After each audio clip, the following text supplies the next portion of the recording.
जी का खालसा वाहिगुरु जी की फतेह। हर जियो गुफा अंदर रख के वाजा पवन वजाया। पहला इहदी उच्चारण के बारे एक असी इस पौड़ी की गल समझ लईए। बहुती वार जदों सानू अर्थ नहीं पता हुंदे ते असी हर जियो इकट्ठा ही पढ़ जाते हाँ, हर जियो गुफा अंदर रख के।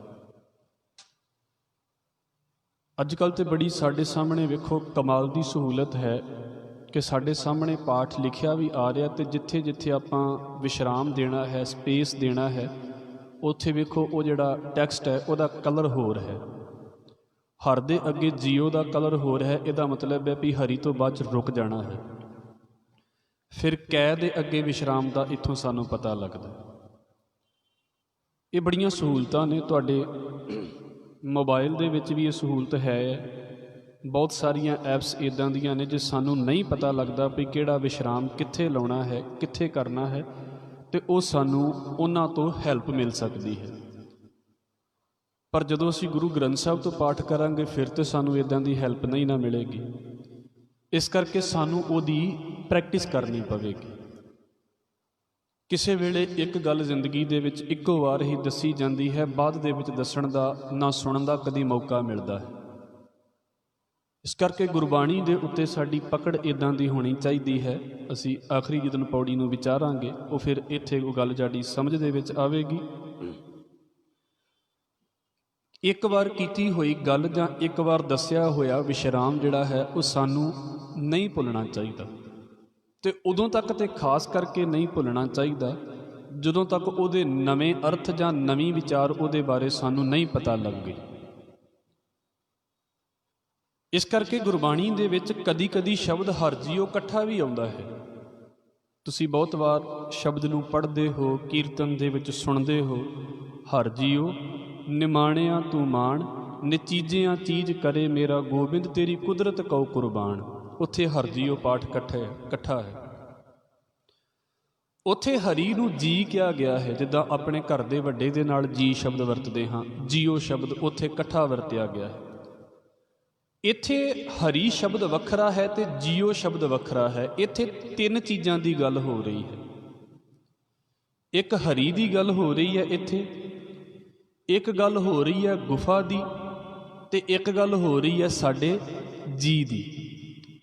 चौथी इहदे नाल एक होर चीज़ जोड़ लीए, इहदे विच एक गल हो रही है पौण की, हवा की। मरद कहिंदे ने हर जियो गुफा अंदर रख के। गुफा का भाव है साडा शरीर। ये अर्थ समझण दे लई इनू इत्थे गुरु साहब ने इदां ये नाम वरतिया गया है। भाई गुरदास साहब ने संगत लई भी गुफा शब्द वरतिया है।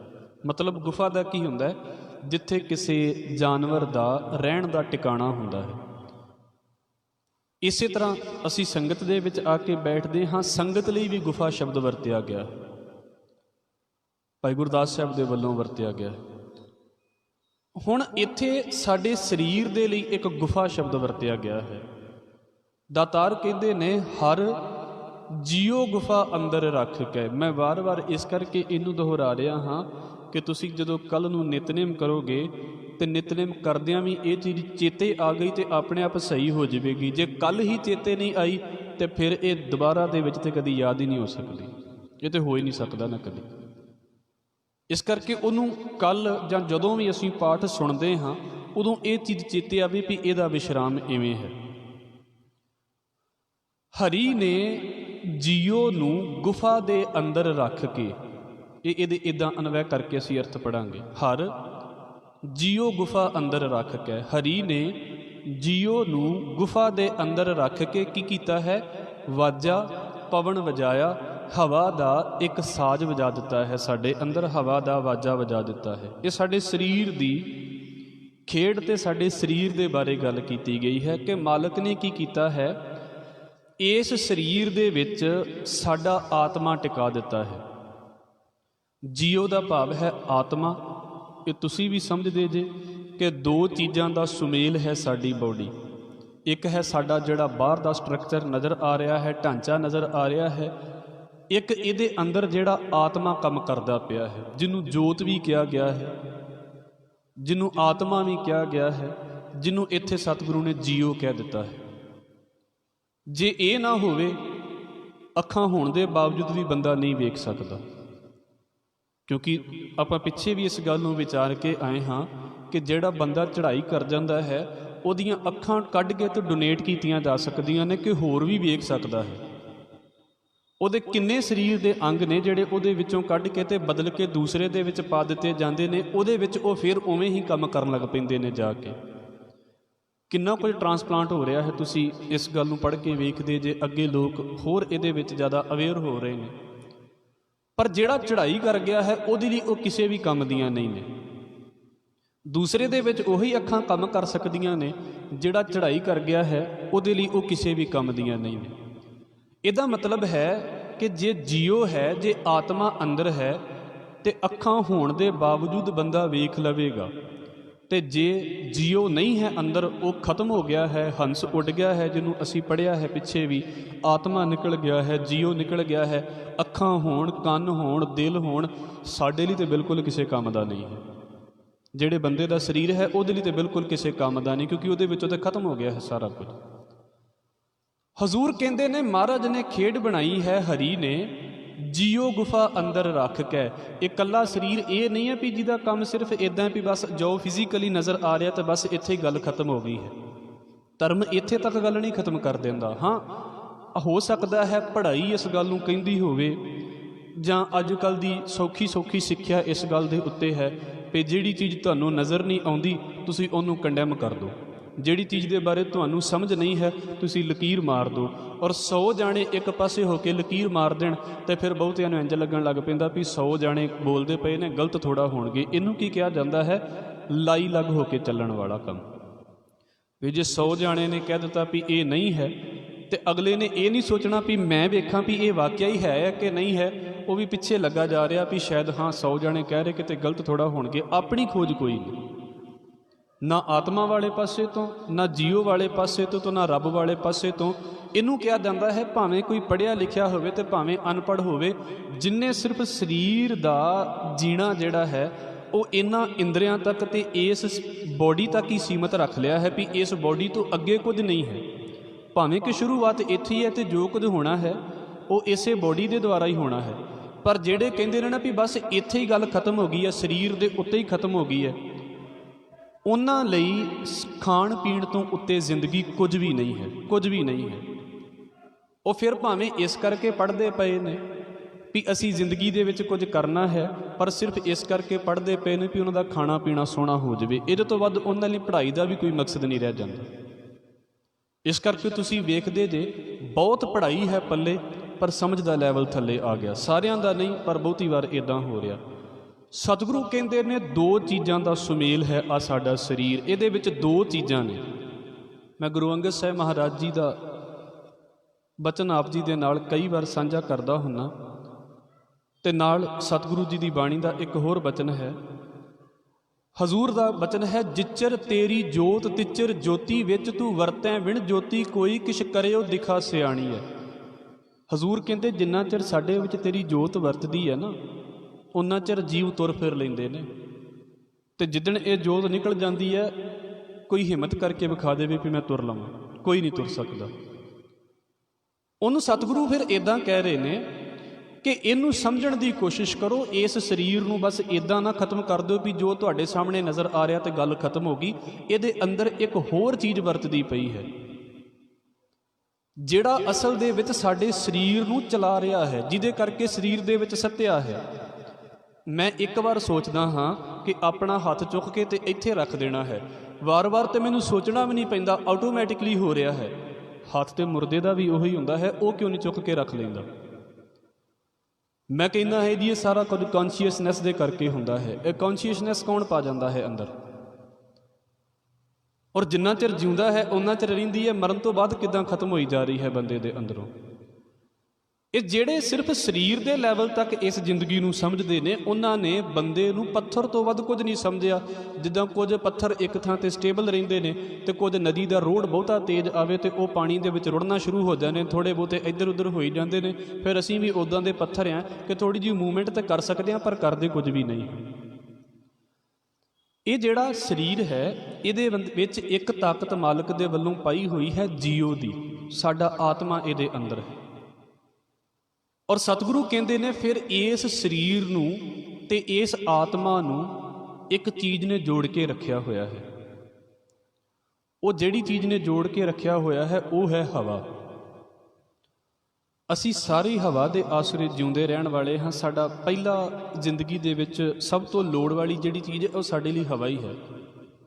ਠੀਕ ਹੈ, ਪਾਣੀ ਤੋਂ ਸਰੀਰ ਬਣਦਾ ਹੈ, ਪਾਣੀ ਪੈਦਾਇਸ਼ ਦਾ ਸਾਡੀ ਦਾ ਕਾਰਨ ਹੈ, ਪਰ ਹਵਾ ਜਿਹੜੀ ਹੈ ਉਹ ਇਸ ਪਾਸੇ ਤੋਂ ਜ਼ਰੂਰੀ ਹੈ। ਸਾਨੂੰ ਹੁਣ ਅੱਧਾ ਘੰਟਾ ਪਾਣੀ ਨਾ ਮਿਲੇ, 1 ਘੰਟਾ ਪਾਣੀ ਨਾ ਮਿਲੇ, ਅਸੀਂ ਬਰਦਾਸ਼ਤ ਕਰ ਲਵਾਂਗੇ ਕਿਉਂਕਿ ਸਰੀਰ ਨੇ ਇੰਨਾ ਕੁ ਤੇ ਅਬਜ਼ਰਵ ਕੀਤਾ ਹੈ ਆਪਣੇ ਅੰਦਰ। ਹੋ ਸਕਦਾ ਹੈ ਜੇ ਬਹੁਤੀ ਮਜਬੂਰੀ ਬਣ ਜਾਵੇ ਤੇ ਸਾਡਾ ਭਾਵੇਂ ਸਾਰਾ ਦਿਨ ਵੀ ਪਾਣੀ ਤੋਂ ਬਿਨਾਂ ਨਿਕਲ ਜਾਵੇ, ਪਰ ਇਦਾਂ ਤੇ ਨਹੀਂ ਹੁੰਦਾ ਵੀ ਸਾਰਾ ਦਿਨ ਹਵਾ ਤੋਂ ਬਿਨਾਂ ਨਿਕਲ ਗਿਆ ਤੇ 5 ਮਿੰਟ ਕੱਢਣੇ ਔਖੇ ਹੋ ਜਾਂਦੇ ਨੇ। ਬਾਬਾ ਕਬੀਰ ਕਹਿੰਦੇ ਨੇ ਸਰੀਰ ਤੇ ਆਤਮਾ ਇਹ ਦੋਵੇਂ ਚੀਜ਼ਾਂ ਇਦਾਂ ਇੱਕ ਦੂਸਰੇ ਦੇ ਨਾਲ ਜੁੜੀਆਂ ਹੁੰਦੀਆਂ ਨੇ ਜਿੱਦਾਂ ਪੈਨ ਦੇ ਨਾਲ ਜਿਹੜਾ ਲਿਖਿਆ ਹੁੰਦਾ ਨਾ ਪੇਪਰ ਦੇ ਉੱਤੇ, ਤੁਸੀਂ ਚਾਹ ਕੇ ਵੀ ਉਹਨੂੰ ਵੱਖ ਨਹੀਂ ਕਰ ਸਕਦੇ ਨਾ, ਇਦਾਂ ਸਰੀਰ ਤੇ ਆਤਮਾ ਆਪਸ ਦੇ ਵਿੱਚ ਜੁੜੇ ਹੋਏ ਨੇ। ਭਾਵੇਂ ਕਿ ਤੁਸੀਂ ਪੁਰਾਣੀਆਂ ਕਿਸੇ ਸਾਧੂ ਦੀਆਂ ਜਾਂ ਕਈਆਂ ਦੀਆਂ ਗੱਲਾਂ ਪੜ੍ਹਦੇ ਹੋਵੋਗੇ ਜਿਨ੍ਹਾਂ ਨੂੰ ਕਿਹਾ ਜਾਂਦਾ ਜੀ ਉਹ ਵਿਦੇਹ ਹੋ ਜਾਂਦੇ ਨੇ, ਮਤਲਬ ਸਰੀਰ ਛੱਡ ਕੇ ਤੇ ਕਿਸੇ ਹੋਰ ਪਾਸੇ ਚਲੇ ਜਾਂਦੇ ਨੇ। ਇਹ ਉਹਨਾਂ ਦੇ ਖਿਆਲ ਨੇ, ਗੁਰਮਤ ਦਾ ਖਿਆਲ ਨਹੀਂ ਹੈ ਇਸ ਪਾਸੇ ਦਾ। ਪਰ ਤੁਸੀਂ ਬੜਿਆਂ ਸਾਧੂਆਂ ਦੇ ਬਾਰੇ ਇਦਾਂ ਸੁਣਿਆ ਹੋਵੇਗਾ ਕਿ ਉਹ ਸਾਹ ਚੜ੍ਹਾ ਲੈਂਦੇ ਨੇ, ਕਈ ਸਾਲ ਇਦਾਂ ਜ਼ਿੰਦਗੀ ਦੇ ਵਿੱਚ ਉਹ ਜ਼ਿੰਦਗੀ ਲੰਘਾ ਦਿੰਦੇ ਨੇ। ਉਹਨਾਂ ਦੇ ਬਾਰੇ ਪੜ੍ਹਦੇ ਹਾਂ ਅਸੀਂ ਇਸ ਪਾਸੇ ਤੋਂ।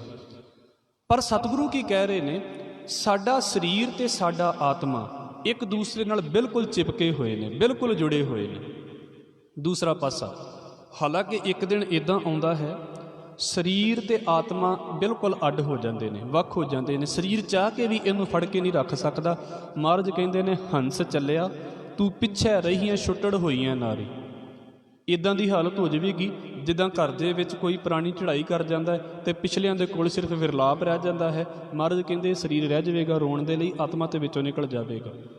ਹੁਣ ਉਹ ਸਰੀਰ ਦੇ ਵਿੱਚ ਹੈ ਪਰ ਉਹਦਾ ਸਰੀਰ ਦੇ ਨਾਲ ਇਦਾਂ ਦਾ ਸੰਬੰਧ ਨਹੀਂ ਹੈ ਵੀ ਉਹਨੂੰ ਕਦੀ ਵੀ ਅਲੱਗ ਨਹੀਂ ਕੀਤਾ ਜਾ ਸਕਦਾ, ਪਰ ਹੁਣ ਉਹ ਇਦਾਂ ਚਿਪਕਿਆ ਹੋਇਆ ਹੈ ਜਿੱਦਾਂ ਅੱਖਰ ਜਿਹੜੇ ਨੇ ਉਹ ਪੇਜ ਦੇ ਉੱਪਰ ਲਿਖੇ ਹੁੰਦੇ ਨੇ। ਹੁਣ ਉਹ ਇਦਾਂ ਜੁੜਿਆ ਹੋਇਆ ਹੈ ਸਾਡਾ। ਪਰ ਇਹਨਾਂ ਦੋਵਾਂ ਚੀਜ਼ਾਂ ਨੂੰ ਇਕੱਠਾ ਕਰਕੇ ਰੱਖਣ ਵਾਲਾ ਕਿਹੜਾ ਹੈ? ਇਹਨਾਂ ਦੋਵਾਂ ਚੀਜ਼ਾਂ ਨੂੰ ਇਕੱਠਾ ਕਰਕੇ ਰੱਖਦੀ ਹੈ ਹਵਾ।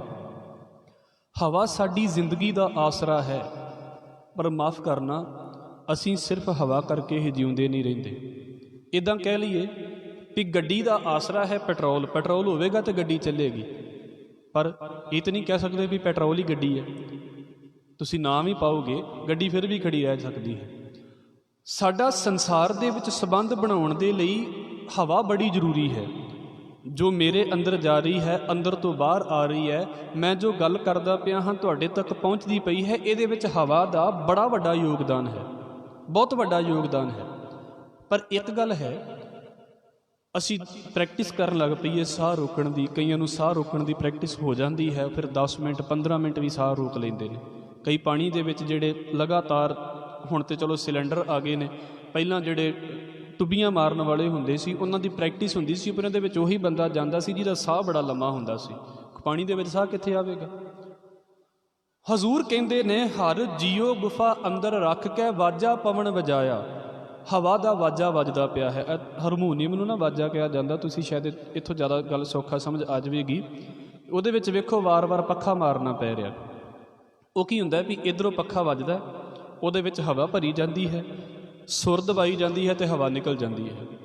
ਸੁਰ ਨਾ ਵੀ ਦਬਾਓਗੇ 10-15 ਸੈਕਿੰਡ ਦੇ ਬਾਅਦ ਜਿੰਨੀ ਹਵਾ ਭਰੀ ਹੈ ਉਹ ਸਾਰੀ ਨਿਕਲ ਜਾਂਦੀ ਹੈ। ਫਿਰ ਅਗਲੀ ਵਾਰ ਵਜਾਉਣ ਦੇ ਲਈ ਉਹਨੂੰ ਨਵੀਂ ਵਾਰ ਹਵਾ ਭਰਨੀ ਪੈਂਦੀ ਹੈ। ਸਾਡੇ ਸਰੀਰ ਦੇ ਨਾਲ ਵੀ ਇਦਾਂ ਹੀ ਹੈ, ਲਗਾਤਾਰ ਹਵਾ ਭਰਨੀ ਪੈ ਰਹੀ ਹੈ ਸਾਨੂੰ, ਲਗਾਤਾਰ। ਔਰ ਇੰਨੀ ਪ੍ਰੈਕਟਿਸ ਸਾਡੀ ਹੋ ਗਈ ਹੈ ਇਸ ਚੀਜ਼ ਦੇ ਬਾਰੇ ਵੀ ਸਾਡਾ ਹੁਣ ਧਿਆਨ ਵੀ ਨਹੀਂ ਜਾਂਦਾ। ਅਸੀਂ ਦਿਨ ਦੇ ਵਿੱਚ ਕਿੰਨੀ ਕੁ ਵਾਰ ਆਪਣੇ ਸਾਹ ਦੇ ਬਾਰੇ ਸੋਚਦੇ ਹਾਂ? ਵੀ ਮੈਂ ਆਪਣੇ ਸਾਹ ਦੀ ਨਿਗਾਹ ਵੱਲ ਵੇਖਾਂ, ਸਾਹ ਵੱਲ ਵੀ ਸਾਹ ਕਿੱਦਾਂ ਆ ਰਿਹਾ ਕਿੱਦਾਂ ਨਹੀਂ ਆ ਰਿਹਾ। ਸਹਿ ਸੁਭਾਅ ਹੁਣ ਸਾਹ ਦੀ ਗੱਲ ਚੱਲ ਗਈ ਹੈ ਤੇ ਸਾਡਾ ਸਾਹ ਦੇ ਵੱਲ ਧਿਆਨ ਚਲਾ ਗਿਆ ਹੋਵੇਗਾ, ਨਹੀਂ ਤੇ ਸਵੇਰ ਤੋਂ ਲੈ ਕੇ ਅਸੀਂ ਕਿੰਨਾ ਕੁ ਸੋਚਿਆ ਹੋਵੇਗਾ ਆਪਣੇ ਸਾਹ ਦੇ ਬਾਰੇ, ਕਿਉਂਕਿ ਸੁਭਾਵਕ ਹੈ। ਰੱਬ ਨਾ ਕਰੇ ਜਿਨ੍ਹਾਂ ਬੰਦਿਆਂ ਦੀਆਂ ਬੀਟਸ ਮਿਸ ਹੁੰਦੀਆਂ ਨੇ, ਜਿਨ੍ਹਾਂ ਬੰਦਿਆਂ ਦਾ ਕਿਤੇ ਸਾਹ ਰੁਕਣਾ ਸ਼ੁਰੂ ਹੋ ਜਾਂਦਾ ਹੈ, ਉਹਨਾਂ ਨੂੰ ਵੇਖੋ ਸਾਹ ਦੇ ਬਾਰੇ ਕਿੰਨੀ ਚਿੰਤਾ ਹੁੰਦੀ ਹੈ, ਉਹਨਾਂ ਦਾ ਧਿਆਨ ਹੀ ਸਾਹ ਦੇ ਵੱਲ ਹੁੰਦਾ। ਸਾਡੇ ਸੁਭਾਅ ਦੇ ਵਿੱਚ ਉਹ ਗੱਲ ਆ ਗਈ ਹੈ। ਸਾਡਾ ਕਿਤੇ ਦਮ ਘੁੱਟਣਾ ਸ਼ੁਰੂ ਹੋ ਜਾਵੇ, ਸਾਨੂੰ ਫਿਰ ਚੇਤਾ ਆਉਂਦਾ ਵੀ ਉਹ ਸਾਹ ਜਿਹੜਾ ਹੈ ਬੜਾ ਜ਼ਰੂਰੀ ਹੈ ਜ਼ਿੰਦਗੀ ਦੇ ਲਈ, ਨਹੀਂ ਤਾਂ ਹੁਣ ਤਾਂ ਸੁਭਾਵਕ ਚੱਲੀ ਜਾ ਰਿਹਾ, ਇਸ ਕਰਕੇ ਬਹੁਤਾ ਅਸੀਂ ਧਿਆਨ ਨਹੀਂ ਦਿੰਦੇ।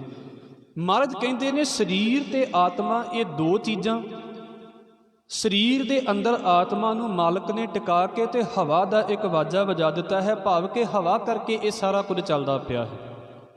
ਇਹ ਜੋ ਕੁਝ ਚੱਲਦਾ ਪਿਆ ਹੈ ਨਾ, ਸਾਡੀ ਖੇਡ, ਦੂਜਿਆਂ ਦੀ ਖੇਡ, ਤੀਸਰੇ ਦੀ ਖੇਡ, ਇੱਕ ਦੂਸਰੇ ਦੇ ਨਾਲ ਗੱਲਬਾਤ, ਇਹ ਜੋ ਕੁਝ ਚੱਲਦਾ ਪਿਆ ਹੈ ਇਹ ਸਿਰਫ ਹਵਾ ਕਰਕੇ ਚੱਲਦਾ ਪਿਆ ਹੈ। ਔਰ ਇਹ ਖਤਮ ਹੋ ਜਾਵੇ ਸਾਡੀ ਹੋਂਦ ਖਤਮ ਹੈ। ਇਹ ਹਵਾ ਨਹੀਂ ਹੈ ਤੇ ਸਾਡਾ ਵੀ ਕੁਝ ਨਹੀਂ ਹੈ, ਇਹ ਇਸ ਪਾਸੇ ਦੀ ਗੱਲ ਹੈ। ਹੁਣ ਅਗਲੀ ਗੱਲ ਸਤਿਗੁਰੂ ਕਹਿੰਦੇ ਨੇ, ਵਜਾਇਆ ਵਾਜਾ ਪਾਉਣ 9 ਦੁਆਰੇ ਪ੍ਰਗਟ ਕੀਏ 10ਵਾਂ ਗੁਪਤ ਰਖਾਇਆ। ਪਹਿਲੀ ਪੰਕਤੀ ਦੇ ਵਿੱਚ ਸਿਰਫ ਇੰਨੀ ਕੁ ਗੱਲ ਅਸੀਂ ਸਮਝਣ ਦੀ ਜਿਹੜੀ ਸਾਨੂੰ ਲੋੜ ਹੈ ਉਹ ਇਹ ਹੈ, ਵਾਹਿਗੁਰੂ ਨੇ ਸਰੀਰ ਪੈਦਾ ਕੀਤਾ ਤੇ ਇਕੱਲਾ ਸਰੀਰ ਨਹੀਂ ਪੈਦਾ ਕੀਤਾ, ਉਹਨੇ ਸਰੀਰ ਦੇ ਵਿੱਚ ਆਤਮਾ ਵੀ ਟਿਕਾਇਆ ਹੋਇਆ ਹੈ। ਉਹ ਪਸ਼ੂ ਬਿਰਤੀ ਹੈ ਜਿਹੜੀ ਆਤਮਾ ਵਾਲੀ ਜ਼ਿੰਦਗੀ ਨਹੀਂ ਸੋਚ ਪਾਉਂਦੀ। ਇਸ ਕਰਕੇ ਰੱਬ ਨੇ ਕੀ ਕੀਤਾ ਹੈ, ਸਰੀਰ ਦੇ ਵਿੱਚ ਆਤਮਾ ਟਿਕਾ ਦਿੱਤਾ ਤੇ ਸਰੀਰ ਚੱਲਦਾ ਕਿਹਦੇ ਆਸਰੇ ਪਿਆ ਹੈ, ਹਵਾ ਦੇ ਆਸਰੇ। ਸਤਿਗੁਰੂ ਜੀ ਦੀ ਬਾਣੀ ਦਾ ਇੱਕ ਬਚਨ ਹੈ, ਨਵੰਤ ਦੁਆਰ ਭੀਤ ਰਹਿਤੰ ਬਾਏ ਰੂਪਕ ਅਸਥੰਭਨ। ਸੰਸਕ੍ਰਿਤ ਜੀ ਦਾ ਬਚਨ ਹੈ। ਹਜ਼ੂਰ ਕਹਿੰਦੇ ਨੇ 9 ਦਰਵਾਜ਼ੇ ਇਹਦੇ ਨੇ, ਉਹਨਾਂ ਨੂੰ ਕੋਈ ਸਪੋਰਟ ਨਹੀਂ ਹੈ, ਕੋਈ ਉਹਨਾਂ ਨੂੰ ਰੋਕ ਨਹੀਂ ਹੈ, ਪਰ ਹਵਾ ਦੇ ਕਰਕੇ ਇਹ ਜਿਹੜਾ ਹੈ ਸਰੀਰ ਦਾ ਆਸਰਾ ਬਣਿਆ ਪਿਆ ਹੈ। ਹੁਣ ਇਹ ਇੱਥੇ ਆ ਕੇ ਗੱਲ ਆਵੇਗੀ, ਵਜਾਇਆ ਵਾਜਾ ਪਾਉਣ 9 ਦੁਆਰੇ ਪ੍ਰਗਟ ਕੀਏ। ਇਹ ਤੁਹਾਡੇ ਸਰੀਰ ਦੀ ਕਥਾ ਹੈ, ਮੇਰੇ ਸਰੀਰ ਦੀ ਕਥਾ ਹੈ, ਇੱਦਾਂ ਦੀ ਖੇਡ ਹੈ। ਸਾਡੇ 9 ਜਿਹੜੇ ਦੁਆਰੇ ਨੇ ਨਾ ਸਰੀਰ ਦੇ, ਉਹ ਪ੍ਰਗਟ ਨੇ। ਸਾਡੇ ਗਿਆਨ ਇੰਦਰੀ, ਮੈਂ ਕੱਲ ਵੀ ਇਸ ਗੱਲ ਨੂੰ ਬੋਲਿਆ ਸੀ, ਇੰਦਰੀਆਂ ਦਾ ਕੰਮ ਹੈ, ਸਮਝ ਲਓ ਵੀ ਇਹ ਪੁਲ ਨੇ। ਸਾਡੇ ਮਨ ਦਾ ਸਾਡਾ ਸੰਬੰਧ ਸੰਸਾਰ ਦੇ ਨਾਲ ਬਣਾਉਂਦੇ ਨੇ, ਸੰਸਾਰ ਦੇ ਬਾਰੇ ਸਾਨੂੰ ਜਾਣਕਾਰੀ ਦਿੰਦੇ ਨੇ, ਸਾਨੂੰ ਸਾਡੀ ਜਾਣਕਾਰੀ ਜਿਹੜੀ ਆ ਉਹ ਸੰਸਾਰ ਨੂੰ ਦਿੰਦੇ ਨੇ। ਜੇ ਅੱਖਾਂ ਹੀ ਨਾ ਹੋਣ ਅਸੀਂ ਦੁਨੀਆ ਨੂੰ ਕੀ ਵੇਖ ਸਕਦੇ ਹਾਂ, ਜੇ ਕੰਨ ਹੀ ਨਾ ਹੋਣ ਅਸੀਂ ਸੰਸਾਰ ਦੇ ਬਾਰੇ ਕੀ ਸੁਣ ਸਕਦੇ ਹਾਂ, ਜੇ ਜ਼ੁਬਾਨ ਹੀ ਨਾ ਹੋਵੇ ਤੇ ਅਸੀਂ ਸੁਣਿਆ ਹੋਇਆ ਕੀ ਬੋਲ ਸਕਦੇ ਹਾਂ। ਇਸ ਕਰਕੇ ਸਾਡੇ ਇੰਦਰੇ ਜਿਹੜੇ ਨੇ ਨਾ, ਗਿਆਨ ਇੰਦਰੇ ਤੇ ਕਰਮ ਇੰਦਰੇ, ਇਹ ਸਾਡਾ ਸੰਸਾਰ ਦੇ ਨਾਲ ਸੰਬੰਧ ਬਣਾਉਂਦੇ ਨੇ, ਦੁਨੀਆ ਦੇ ਨਾਲ ਸੰਬੰਧ ਬਣਾਉਂਦੇ ਨੇ। ਸਾਡਾ ਹੱਥ ਪੈਰ ਸਾਡੇ ਇਹ ਸਾਰੇ, ਇਸ ਕਰਕੇ ਇਹਨਾਂ ਦੇ ਵਿੱਚੋਂ 5 ਨੂੰ ਗਿਆਨ ਇੰਦਰੇ ਕਿਹਾ ਜਾਂਦਾ ਹੈ, 5 ਨੂੰ ਕਰਮ ਇੰਦਰੇ ਕਿਹਾ ਜਾਂਦਾ ਹੈ। ਪਰ ਹੁਣ ਇੱਥੇ ਕੀ ਗੱਲ ਕਹੀ ਹੈ, ਇੱਥੇ ਇੰਦਰੀਆਂ ਦੀ ਗੱਲ ਨਹੀਂ ਹੈ, ਇੱਥੇ ਦੁਆਰਿਆਂ ਦੀ ਗੱਲ ਕਹੀ ਹੈ। ਦੁਆਰ ਦਾ ਮਤਲਬ ਤੁਸੀਂ ਸਮਝਦੇ ਹੋਵੋਗੇ, ਘਰ ਕੋਈ ਹੋਰ ਚੀਜ਼ ਹੈ, ਦਰਵਾਜ਼ਾ ਕੁਝ ਹੋਰ ਹੁੰਦਾ ਹੈ। ਜਿਸ ਤਰ੍ਹਾਂ ਗੁਰਦੁਆਰਾ ਕੁਝ ਹੋਰ ਹੈ, ਪਰ ਜਿਹੜਾ ਦਰਵਾਜ਼ਾ ਹੈ ਉਹ ਕੋਈ ਹੋਰ ਹੈ। 9 ਦੁਆਰੇ ਪ੍ਰਗਟ ਕੀਏ। ਮਹਾਰਾਜ ਕਹਿੰਦੇ ਇਸ ਸਰੀਰ ਦੇ ਅੰਦਰ ਜਾਣ ਦੇ ਲਈ 9 ਦਰਵਾਜ਼ੇ ਨੇ, ਸਾਡੇ ਜਾਣ ਦੇ ਲਈ ਨਹੀਂ। ਹਰ ਇੱਕ ਜਿਹੜਾ ਇੰਦਰਾ ਹੈ, ਦੁਆਰਾ ਹੈ, ਉਹਦਾ ਆਪਣਾ ਆਪਣਾ ਕੰਮ ਹੈ, ਜਿਹਦੇ ਤੋਂ ਇਨਫੋਰਮੇਸ਼ਨ ਅੰਦਰ ਜਾ ਰਹੀ ਹੈ। ਇਹ 9 ਦੁਆਰੇ ਕਿਹੜੇ ਨੇ? ਜਿਹੜੇ ਮਾਲਕ ਨੇ ਸਾਨੂੰ ਲਗਾਏ ਹੋਏ ਨੇ। 2 ਸਾਡੀਆਂ ਅੱਖਾਂ ਨੇ, ਜੋ ਸਾਡੇ ਅੰਦਰ ਹੈ ਇਹ ਬਾਹਰ ਕੱਢਦੀਆਂ ਪਈਆਂ ਨੇ, ਜੋ ਬਾਹਰ ਹੈ ਸਾਡੇ ਅੰਦਰ ਜਾ ਰਿਹਾ ਹੈ। ਇੱਕ ਦਰਵਾਜ਼ਾ ਇਹ ਹੋ ਗਿਆ। ਦਰਵਾਜ਼ੇ ਦਾ ਕੀ ਕੰਮ ਹੈ? ਵੀ ਅੰਦਰ ਵਾਲਾ ਬੰਦਾ ਬਾਹਰ ਆ ਜਿਹੜਾ ਹੈ ਅੰਦਰ ਵਾਲਾ ਬੰਦਾ ਬਾਹਰ ਜਾ ਸਕਦਾ ਹੈ, ਬਾਹਰ ਵਾਲਾ ਅੰਦਰ ਆ ਸਕਦਾ ਹੈ। ਪਰ ਇੱਥੇ ਅਸੀਂ ਕੀ ਕਰ ਸਕਦੇ ਹਾਂ ਕਿ ਇੱਥੇ ਸਾਨੂੰ ਲੋੜ ਹੋਵੇ ਤੇ ਅਸੀਂ ਦਰਵਾਜ਼ਾ ਲੌਕ ਕਰ ਦਿੱਤਾ, ਰਾਤ ਨੂੰ ਹੋ ਜਾਂਦਾ ਹੈ, ਦਰਵਾਜ਼ਾ ਲੌਕ ਕਰਤਾ, ਬਾਹਰ ਵਾਲਾ ਬਾਹਰ ਰਹਿ ਸਕਦਾ ਹੈ, ਅੰਦਰ ਵਾਲਾ ਅੰਦਰ ਰਹਿ ਸਕਦਾ ਹੈ। ਇਹ ਇੱਦਾਂ ਕਰ ਲਿਆ ਅਸੀਂ। ਇਹ ਬਾਹਰ ਦੇ ਦਰਵਾਜ਼ੇ ਨੇ ਜਿਨ੍ਹਾਂ ਨੂੰ ਤੁਸੀਂ ਬੰਦ ਕਰ ਸਕਦੇ ਜੇ। ਪਰ ਜੇ ਕਿਤੇ ਦਰਵਾਜ਼ਾ ਇੱਦਾਂ ਦਾ ਹੋਵੇ ਕਿ ਜਿਹਦੇ ਅੱਗੇ ਨਾ ਤੇ ਕੋਈ ਪਰਦਾ ਤੇ ਨਾ ਕੋਈ ਦਰਵਾਜ਼ਾ, ਸਿਰਫ ਇਕੱਲੀ ਚੁਗਾਠ ਹੀ ਲੱਗੀ ਹੋਵੇ, ਸਮਝਦੇ ਹੋਵੋਗੇ ਪੰਜਾਬੀ ਦਾ ਸ਼ਬਦ ਹੈ, ਜਿੱਦਾਂ ਆਹ ਪਿੱਲਰ ਲੱਗੇ ਹੋਏ ਨੇ, ਇਹਨਾਂ ਦੇ ਵਿੱਚ ਕੀ ਹੈ? ਹੁਣ 2 ਪਾਸੇ ਤੇ ਪਿੱਲਰ ਨੇ, ਵਿੱਚ ਕੁਝ ਵੀ ਨਹੀਂ ਹੈ। ਇੱਥੇ ਕਿਹਨੂੰ ਰੋਕ ਲਵਾਂਗੇ ਆਉਣ ਤੋਂ ਤੇ ਕਿਵੇਂ ਰੋਕ ਲਵਾਂਗੇ? ਅੱਖਾਂ ਜਦੋਂ ਮੈਂ ਬੰਦ ਕਰਦਾ ਹਾਂ ਨਾ, ਹੁਣ ਇਹ ਬਾਹਰ ਦੇ ਦਰਵਾਜ਼ੇ ਤੇ ਸਿਰਫ ਇੱਕ ਉਦਾਹਰਣ ਲਈ ਗਈ ਹੈ। ਮਾਲਕ ਨੇ ਸਰੀਰ ਦੇ ਦਰਵਾਜ਼ੇ ਵੀ ਇਦਾਂ ਦੇ ਲਾਏ ਨੇ ਜਿੱਥੋਂ ਇਨਫੋਰਮੇਸ਼ਨ ਅੰਦਰ ਨੂੰ ਜਾਂਦੀ ਹੈ, ਖਬਰਾਂ ਅੰਦਰ ਨੂੰ ਜਾਂਦੀਆਂ ਨੇ, ਸੰਸਾਰ ਸਾਡੇ ਅੰਦਰ ਜਾਂਦਾ ਹੈ ਤੇ ਅੰਦਰੋਂ ਅਸੀਂ ਆਪਣੀਆਂ ਗੱਲਾਂ ਬਾਹਰ ਕੱਢ ਕੇ ਲੈ ਕੇ ਆਉਂਦੇ ਹਾਂ। ਮੈਂ ਸੋਚਦਾ ਹਾਂ ਕਿ ਕਿਸੇ ਵੇਲੇ ਮੈਂ ਕਹਾਂ ਜੀ ਜਿੱਦਾਂ ਬਾਹਰ ਦਾ ਦਰਵਾਜ਼ਾ ਬੰਦ ਕੀਤਾ ਜਾਂਦਾ ਹੈ, ਅੱਖਾਂ ਵੀ ਤਾਂ ਬੰਦ ਕਰ ਲਈਆਂ ਜਾਂਦੀਆਂ ਨੇ। ਤੁਸੀਂ ਪ੍ਰੈਕਟਿਸ ਕਰਕੇ ਵੇਖ ਲੈਣਾ, ਅੱਖਾਂ ਬੰਦ ਕਰੋਗੇ ਸੰਸਾਰ ਫਿਰ ਵੀ ਦਿਸੀ ਜਾਂਦਾ ਤੁਹਾਨੂੰ। ਕਦੀ ਇੱਦਾਂ ਨਹੀਂ ਹੁੰਦਾ। ਮੈਂ ਕਹਾਂ ਜੀ ਤੁਸੀਂ ਅੱਖਾਂ ਬੰਦ ਕਰ ਲਓ, ਭਾਵੇਂ ਇੱਥੇ ਪ੍ਰੈਕਟਿਸ ਕਰਕੇ ਵੇਖ ਲੈਣਾ, ਮੈਂ ਜਿਹੜੀਆਂ ਚੀਜ਼ਾਂ ਬੋਲਾਂਗਾ ਤੁਹਾਡੀਆਂ ਅੱਖਾਂ ਆਪਣੇ ਆਪ ਹੀ ਉੱਥੇ ਪਹੁੰਚੀ ਜਾਣਗੀਆਂ ਉਹਨੂੰ ਵੇਖਣ ਦੇ ਲਈ। ਬੰਦ ਕਰਨ ਦੇ ਬਾਵਜੂਦ ਵੀ ਅਸੀਂ ਨਹੀਂ ਬੰਦ ਕਰ ਪਾਉਂਦੇ। ਕਿਉਂ? ਕਿਉਂਕਿ ਅਸੀਂ ਵੇਖਿਆ ਹੈ, ਇਹਦੇ ਨਾਲ ਸਾਡੇ ਸੰਸਾਰ ਦੇ ਨਾਲ ਸੰਬੰਧ ਬਣਿਆ ਹੈ। ਜਿੰਨੀ ਵਾਰ ਅਸੀਂ ਅੱਖਾਂ ਬੰਦ ਕਰਦੇ ਹਾਂ ਨਾ, ਸਾਨੂੰ ਸਿਰਫ 1 ਜਾਂ 2 ਸੈਕਿੰਡ ਹਨੇਰਾ ਮਹਿਸੂਸ ਹੁੰਦਾ, 1 ਜਾਂ 2 ਸੈਕਿੰਡ। ਬਾਅਦ 'ਚ ਅਸੀਂ ਦੁਨੀਆ ਹੀ ਵੇਖਣ ਲੱਗ ਪੈਂਦੇ ਹਾਂ। ਫਿਰ ਮਤਲਬ ਨਹੀਂ ਰਹਿ ਜਾਂਦਾ ਵੀ ਅਸੀਂ ਅੱਖਾਂ ਬੰਦ ਕੀਤੀਆਂ ਨੇ ਕਿ ਅੱਖਾਂ ਖੋਲ੍ਹੀਆਂ ਨੇ। ਸਾਡੀਆਂ ਖੁੱਲ੍ਹੀਆਂ ਅਤੇ ਬੰਦ ਅੱਖਾਂ ਦੋਵੇਂ ਇੱਕੋ ਜਿਹੇ ਕੰਮ ਕਰ ਰਹੀਆਂ ਹੁੰਦੀਆਂ ਨੇ। ਵੇਖ ਲੈਣਾ ਪ੍ਰੈਕਟਿਸ ਕਰਕੇ। ਅਸੀਂ ਬੈਠੇ ਹੁੰਦੇ ਹਾਂ, ਸਾਨੂੰ 2 ਸੈਕਿੰਡ ਦੇ ਲਈ ਹਨੇਰਾ ਨਜ਼ਰ ਆਉਂਦਾ, ਫਿਰ ਅਸੀਂ ਜਦੋਂ ਸੋਚਣਾ ਸ਼ੁਰੂ ਕਰ ਦਿੰਦੇ ਹਾਂ, ਇਮੈਜੀਨੇਸ਼ਨ ਸਾਡਾ ਸ਼ੁਰੂ ਹੋ ਜਾਂਦਾ, ਫਿਰ ਤਾਂ ਸਾਰਾ ਸੰਸਾਰ ਸਾਡੇ ਅੱਗੇ ਖੁੱਲ੍ਹਾ ਪਿਆ ਹੁੰਦਾ। ਮੈਂ ਅੱਖਾਂ ਬੰਦ ਕਰਕੇ ਆਪਣੀ ਦੁਕਾਨ ਦੇ ਬਾਰੇ ਸੋਚੀ ਜਾ ਰਿਹਾ, ਘਰ ਦੇ ਬਾਰੇ ਸੋਚੀ ਜਾ ਰਿਹਾ। ਕੀ ਫ਼ਰਕ ਪੈਂਦਾ ਹੈ ਅੱਖਾਂ ਖੁੱਲ੍ਹੀਆਂ ਜਾਂ ਨਹੀਂ ਨੇ? ਜੋ ਅੱਖਾਂ ਨੇ ਖੋਲ੍ਹ ਕੇ ਵੇਖਣਾ ਸੀ, ਉਹ ਅੱਖਾਂ ਹੁਣ ਬੰਦ ਵੀ ਉੱਦਾਂ ਹੀ ਵੇਖੀ ਜਾ ਰਹੀਆਂ ਨੇ। ਇਹ ਦਰਵਾਜ਼ੇ ਬੰਦ ਨਹੀਂ ਹੁੰਦੇ ਕਦੀ। ਉਹਨਾਂ 9 ਦਰਵਾਜ਼ਿਆਂ ਦੇ ਵਿੱਚੋਂ 2 ਦਰਵਾਜ਼ੇ ਇਹ ਨੇ ਸਾਡੇ ਜਿਨ੍ਹਾਂ ਦੇ ਨਾਲ ਸਾਡਾ ਸੰਬੰਧ ਬਣਦਾ, ਅੱਖਾਂ। ਇਹ ਪਿੱਛੇ ਵੀ ਗੁਰੂ ਸਾਹਿਬ ਕੱਲੀ ਕੱਲੀ ਪੰਕਤੀ ਦੇ ਵਿੱਚ ਇਹਦੇ ਬਾਰੇ ਗੱਲ ਕਰਕੇ ਆ ਗਏ ਨੇ। ਫਿਰ 2 ਨੇ ਸਾਡੇ ਕੰਨ, 2 ਤੇ 2 4 ਹੋ ਗਏ। ਇਹਨੂੰ ਵੇਖ ਲੈਣਾ, ਇਹਨੂੰ 9 ਦੁਆਰੇ ਕਿਹਾ ਗਿਆ ਹੈ, ਸਾਡੇ ਸਰੀਰ ਦੇ ਅੰਦਰ ਮਾਲਕ ਨੇ ਲਗਾਏ ਹੋਏ ਨੇ। ਫਿਰ ਸਾਡੀ ਆ ਜਿਹੜੇ 2 ਨੇ ਨੱਕ ਦੇ ਅੰਦਰ, ਇਹਨੂੰ ਨਾਸਾਂ ਕਿਹਾ ਜਾਂਦਾ ਹੈ ਪੰਜਾਬੀ ਦੇ ਵਿੱਚ, ਨਾਸਕਾ ਕਈ ਕਹਿੰਦੇ ਨੇ ਸੌਖੇ ਸ਼ਬਦਾਂ ਦੇ ਵਿੱਚ। ਤੇ ਇਹ 2 6 ਇਹ ਹੋ ਗਏ। 7ਵਾਂ ਸਾਡਾ ਮੂੰਹ ਹੈ। ਜ਼ੁਬਾਨ ਬੋਲਣ ਦਾ ਵੀ ਕੰਮ ਕਰਦੀ ਹੈ ਤੇ ਖਾਣ ਦਾ ਵੀ ਕੰਮ ਕਰਦੀ ਹੈ। ਤੁਸੀਂ ਇਹਦੇ ਵਿੱਚੋਂ ਵੇਖੋ, ਅਸੀਂ ਰਿਜ਼ਕ ਅੰਦਰ ਲੈ ਕੇ ਜਾ ਰਹੇ ਹਾਂ। ਕਿੰਨਾ ਕੁਝ ਖਾਧਾ ਹੈ ਇਸ ਮੂੰਹ ਦੇ ਦੁਆਰਾ। ਸੰਸਾਰ ਸਾਡੇ ਅੰਦਰ ਗਿਆ ਹੈ ਲਗਭਗ ਇਹਨਾਂ ਇੰਦਰੀਆਂ ਦੇ ਦੁਆਰਾ। ਹੁਣ 2 ਜਿਹੜੇ ਦੁਆਰ ਨੇ ਸਾਡੇ ਮਾਲਕ ਨੇ ਇੱਦਾਂ ਦੇ ਲਾਏ ਨੇ, ਜਿਹੜੇ ਸਾਡੇ ਸਰੀਰ ਦੇ ਵਿੱਚੋਂ ਜੋ ਜਮ੍ਹਾਂ ਹੋ ਚੁੱਕਾ ਹੈ ਉਹਨੂੰ ਬਾਹਰ ਕੱਢਦੇ ਨੇ। ਇਹਨੂੰ ਦੂਸਰੇ ਪਾਸੇ ਤੇ ਨਾ ਲੈ ਜਾਣਾ, ਪਰ ਇਹ ਜਿਹੜੀ ਸਾਡੀ ਜਣਨ ਇੰਦਰੀ ਹੈ, ਜਿਹਦੇ ਤੋਂ ਸਾਡਾ ਜਨਮ ਹੁੰਦਾ ਹੈ, ਚਾਹੇ ਉਹ ਪੁਰਸ਼ ਦੇ ਰੂਪ ਦੇ ਵਿੱਚ ਹੈ, ਪੁਰਸ਼ ਦੇ ਕੋਲ ਹੈ, ਚਾਹੇ ਉਹ ਇਸਤਰੀ ਦੇ ਰੂਪ ਦੇ ਵਿੱਚ ਇਸਤਰੀ ਦੇ ਕੋਲ ਹੈ। ਉਹਦੇ ਵਿੱਚ ਵੇਖੋ, ਸਾਡੇ ਸਰੀਰ ਦੇ ਵਿੱਚ ਜੋ ਵੀ ਖਾਂਦੇ ਹਾਂ ਜਮ੍ਹਾਂ ਹੋ ਰਿਹਾ ਹੈ, ਉਹ 2 ਰੂਪਾਂ ਦੇ ਵਿੱਚ ਬਾਹਰ ਨਿਕਲਦਾ ਪਿਆ ਹੈ। ਇੱਕ ਗੰਦਗੀ ਦੇ ਰੂਪ ਦੇ ਵਿੱਚ ਤੇ ਇੱਕ ਮਲ ਦੇ ਰੂਪ ਦੇ ਵਿੱਚ।